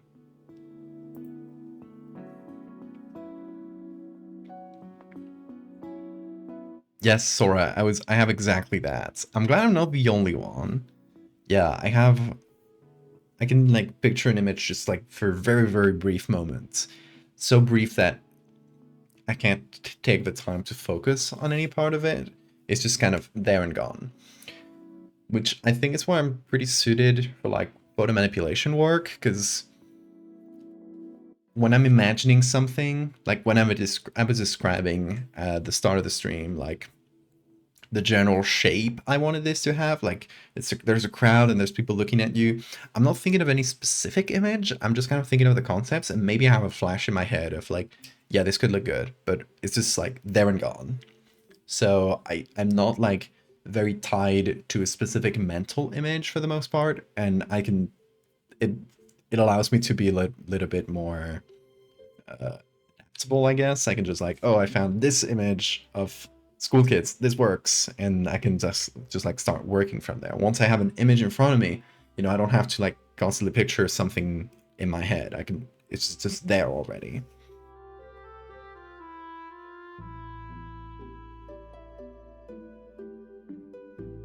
Does that reflect on your dreams?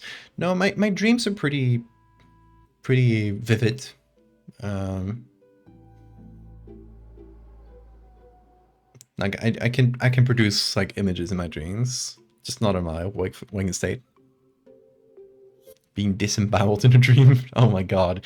Yeah, that is okay.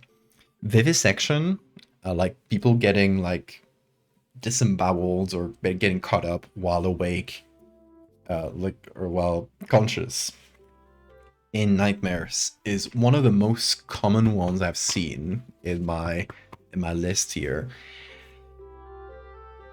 I don't really know if I'm gonna do vivisection for one of these days, because it is pretty gory concept, and also like I don't really know how to do an image of it that's not just like an image of a surgery. Like what do you do for vivisection in terms of photo manipulation, right? But it is one of the most common patterns, and I've been like thinking of a possible way to incorporate it, but no, can't figure anything out yet.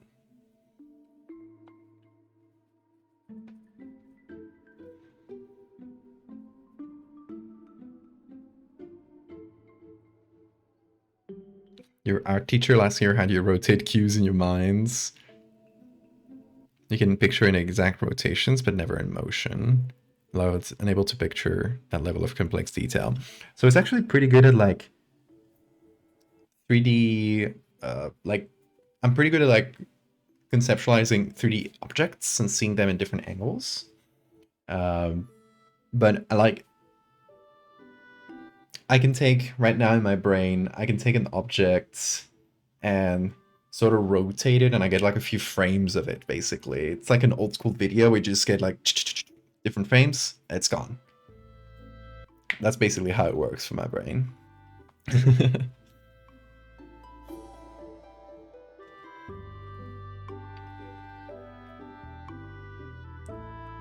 Yeah, you'll flock to me because you have the same brains as me. That's how it works.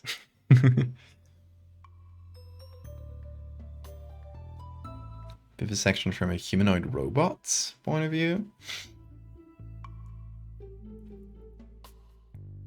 Fan art piece of The Cell, or take inspiration from the movie. I don't think I've seen The Cell.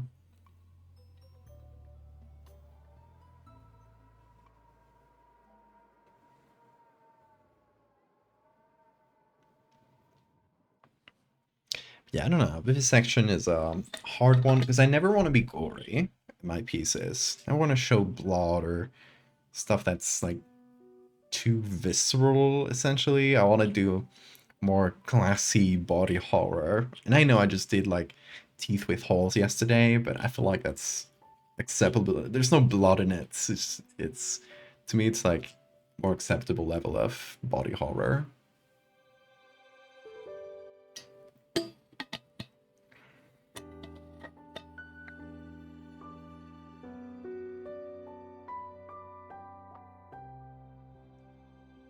Plant vivisection. That's just cutting up a plant.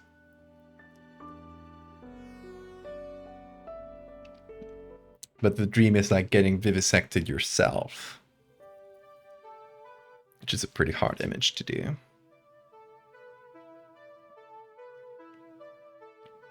Because it's, you know, something getting vivisected, like something else getting vivisected, we could do. But the specific nightmare is you getting vivisected. It's a POV shots, right? I mean, we could do something, some monster getting vivisected. That would be cool. But I feel like that's going off prompts a bit too much.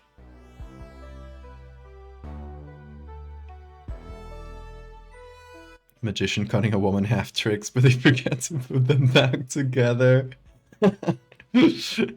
They just leave them in the box. But yeah, I love any sort of like dead creature. That's why I've done so many dead monsters. So vivisection of a monster would be great. I did show you guys the book I got in Japan, all about carnivorous plants, and there is a picture in it that I really like, which is like a couple of these plants like cut in half, and you can see the kind of the insides, and it feels like flesh, and it's really fucking good. I'm gonna show you guys. Hold on. Careful.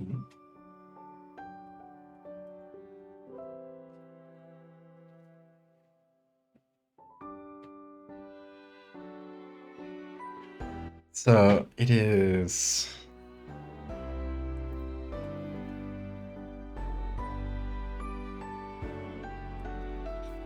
This is the book I got in Japan. I got it at the Ghibli Park. Don't ask me why. It just was at the Ghibli Park. I'm like, why not? I'll just buy a book about carnivorous plants today. And look, this is the image I was looking for. These are some cut up plants. Come on, focus. There we go. Look at these. It looks like a spine in there, doesn't it? Isn't that so cool? I love these images. I saw them while I was leafing through and I was like, I'm buying this right fucking now. But yeah, it has some really cool images in general.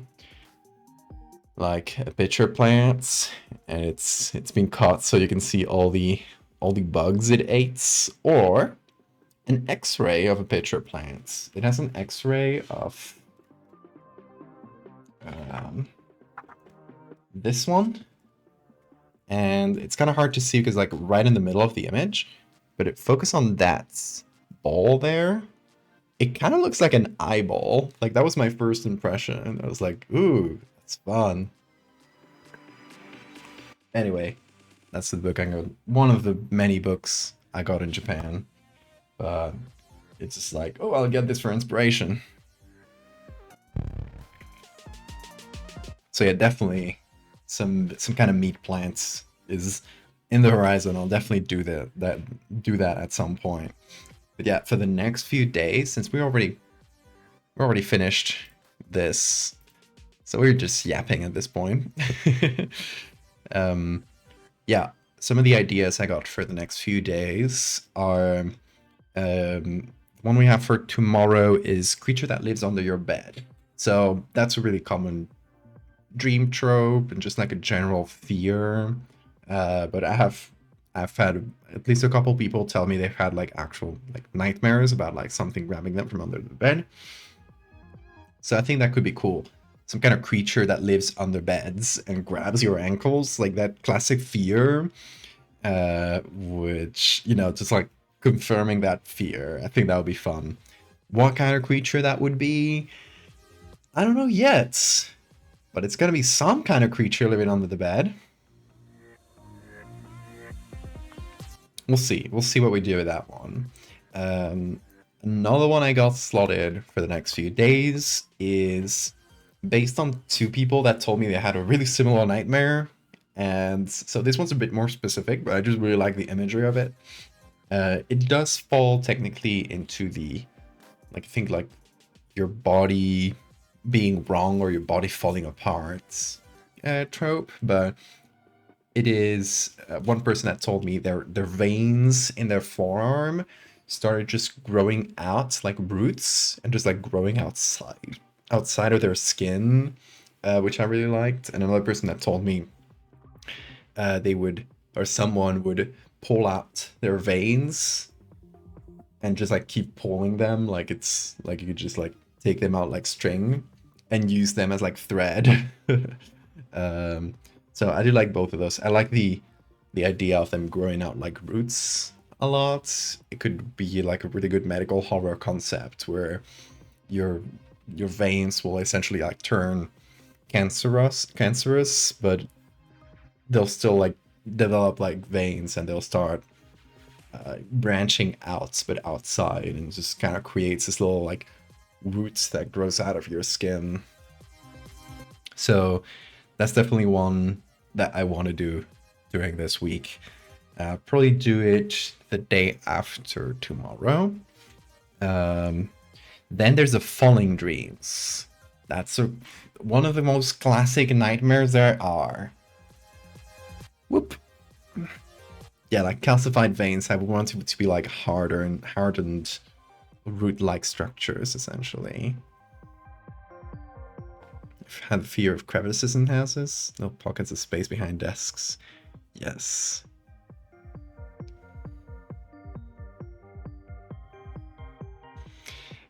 So yeah, I've had a very specific dream about falling that was kind of nightmarish. It did get scary at the end.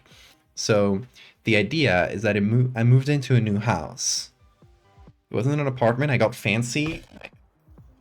I moved into a fancy house with like a little yard and stuff. It was an old house, and one of the quirks it had is that the facade, the entrance, was like slightly off center. Like if this is the ground, instead of being perfectly parallel, it was a little bit like this. Ever so slightly. It wasn't noticeable until like you opened the door and you saw that it was like a little bit askew with the ground. And at first I was like, oh, you know, this is like a quirk of an old house. But I started noticing that every time I left, like every morning I left for work and I just left through this door, and I don't know, I didn't work as an artist in this dream, I guess. So yeah, every morning I left through this door, and I noticed that this slight angle that the door had, every time I crossed it, this angle would, like the world would shift by that angle relative to me. So the world would still be the same for everyone else, but I just started noticing that the streets that the house was in started like getting steeper and steeper, and slowly starts feeling like the buildings outside are all like falling, like they're all askew. But eventually you realize that it's just the world is changing relative to you, and the gravity is shifting. And at some point, if you keep doing this, the gravity is going to be sideways to you. So at some point, you're just going to leave your house, and you're going to go into the streets, and you're just going to fall endlessly into space. And that was really scary. So yeah, that's and I've had people tell me like about like inverted gravity dreams where they start falling upwards, that sort of thing. I hope that makes sense, like my explanation with the door. I can make a sketch.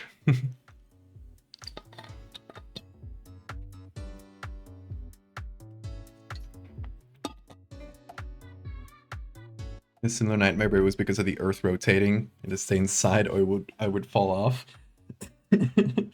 That's good too. Me being a spider on this one super tall supermarket. Fall slowly and get squished by people walking by. But yeah, something with falling. I don't know what the image for it is, which is why I've kind of kept it to the end of the week. Because I don't know what that would look like. What kind of photo manipulated image I could do that? Like imprints the sense of falling endlessly, or just like a very large, dangerous fall. And like I don't realize this is nightmare. What I'm trying to do with these, and I might like end up in different places, but what I'm trying to do with each of these pieces is take a nightmare and sort of make it real into the real world, right? So, your teeth falling. So I make a creature that makes your teeth fall. You creature that lives under your bed. So I make an actual creature that lives in their beds. People's faces looking wrong and going back to school, and it's a story about school children and their faces are wrong, We're like putting these concepts like into reality essentially. How could you do that with like a falling dream? I don't know yet. It's a pretty simple thing. So that's one I gotta figure out.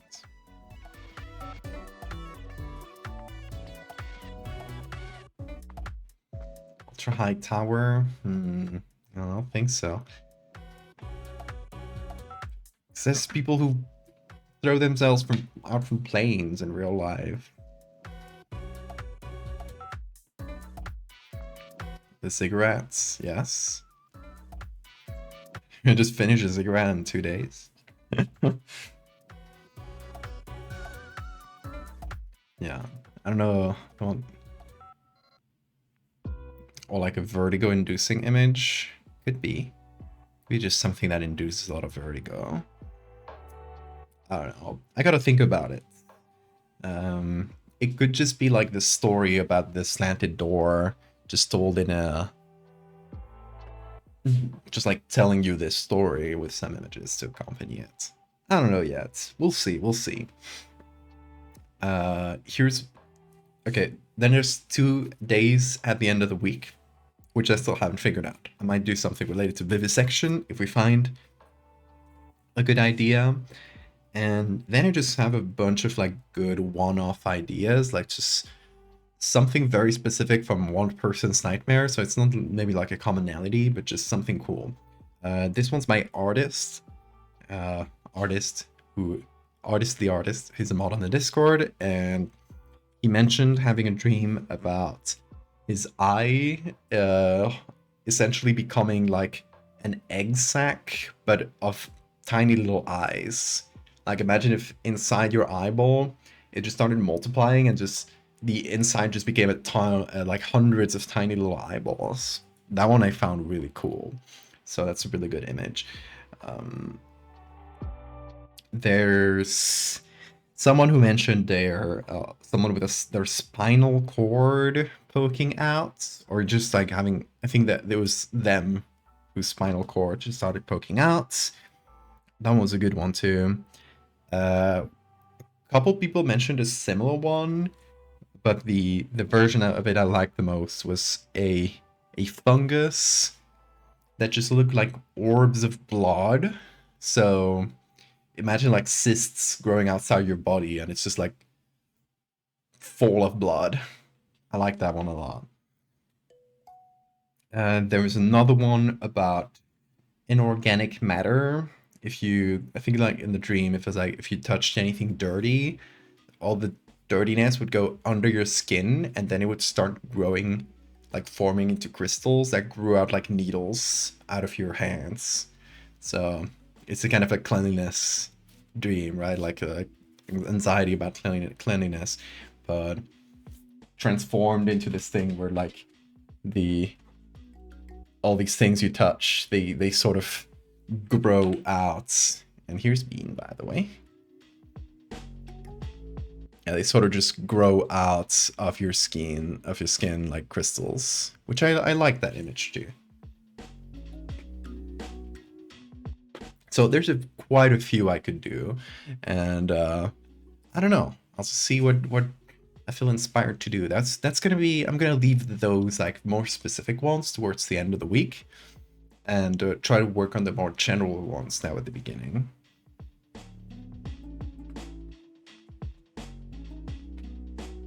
Could fuck around with perspective, make it look like things are being pulled down. If that makes sense. I'll think about it. That might be a thing that's possible.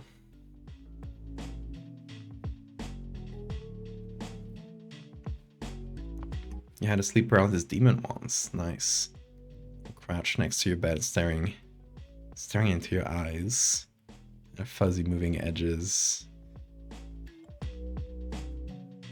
When I screamed, the demon scattered into a million tiny flies that disappeared. Oh, nice. That sounds really scary. I have a couple friends, I did mention Q before, Lou as well, who have like really common sleep paralysis, and they've had the worst fucking demons show up. It sounds really scary.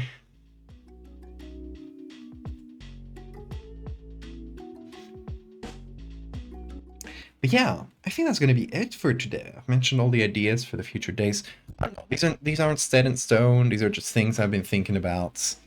We'll see what they end up developing into, but that's basically the idea. And yeah, we got this one for today. Probably end up posting it tomorrow. With a little story about school children going out on a trip and disappearing, and this is the last photo they took of them. When they developed the photo, they all looked wrong. So yeah, something like that. The drifting classroom type thing.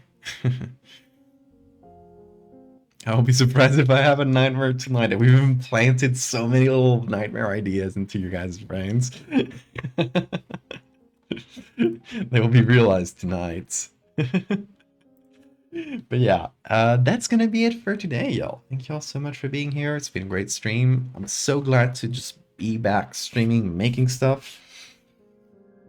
Feeling productive. Yeah, that's been great. And I can't wait for the rest of the week. There's gonna be so many cool edits to do. So yeah, y'all, I hope you sleep soundly. I hope you don't have too many terrible nightmares. But if you do, come in tomorrow and tell me about them. It's inspo, free inspiration for me. I've implanted the seeds into your brain, and I better, if it works and you get nightmares, I better reap what I just sowed today. So you guys tell me about them. If I tell you this, if I cause a nightmare, if you get a nightmare tonight, you get to tell me the whole thing. I won't complain. I'll read the whole thing. Even if it has boring extraneous details, you can tell me the whole thing. I'll let you. Alright, y'all. Have some wonderful nightmares tonight. See you tomorrow.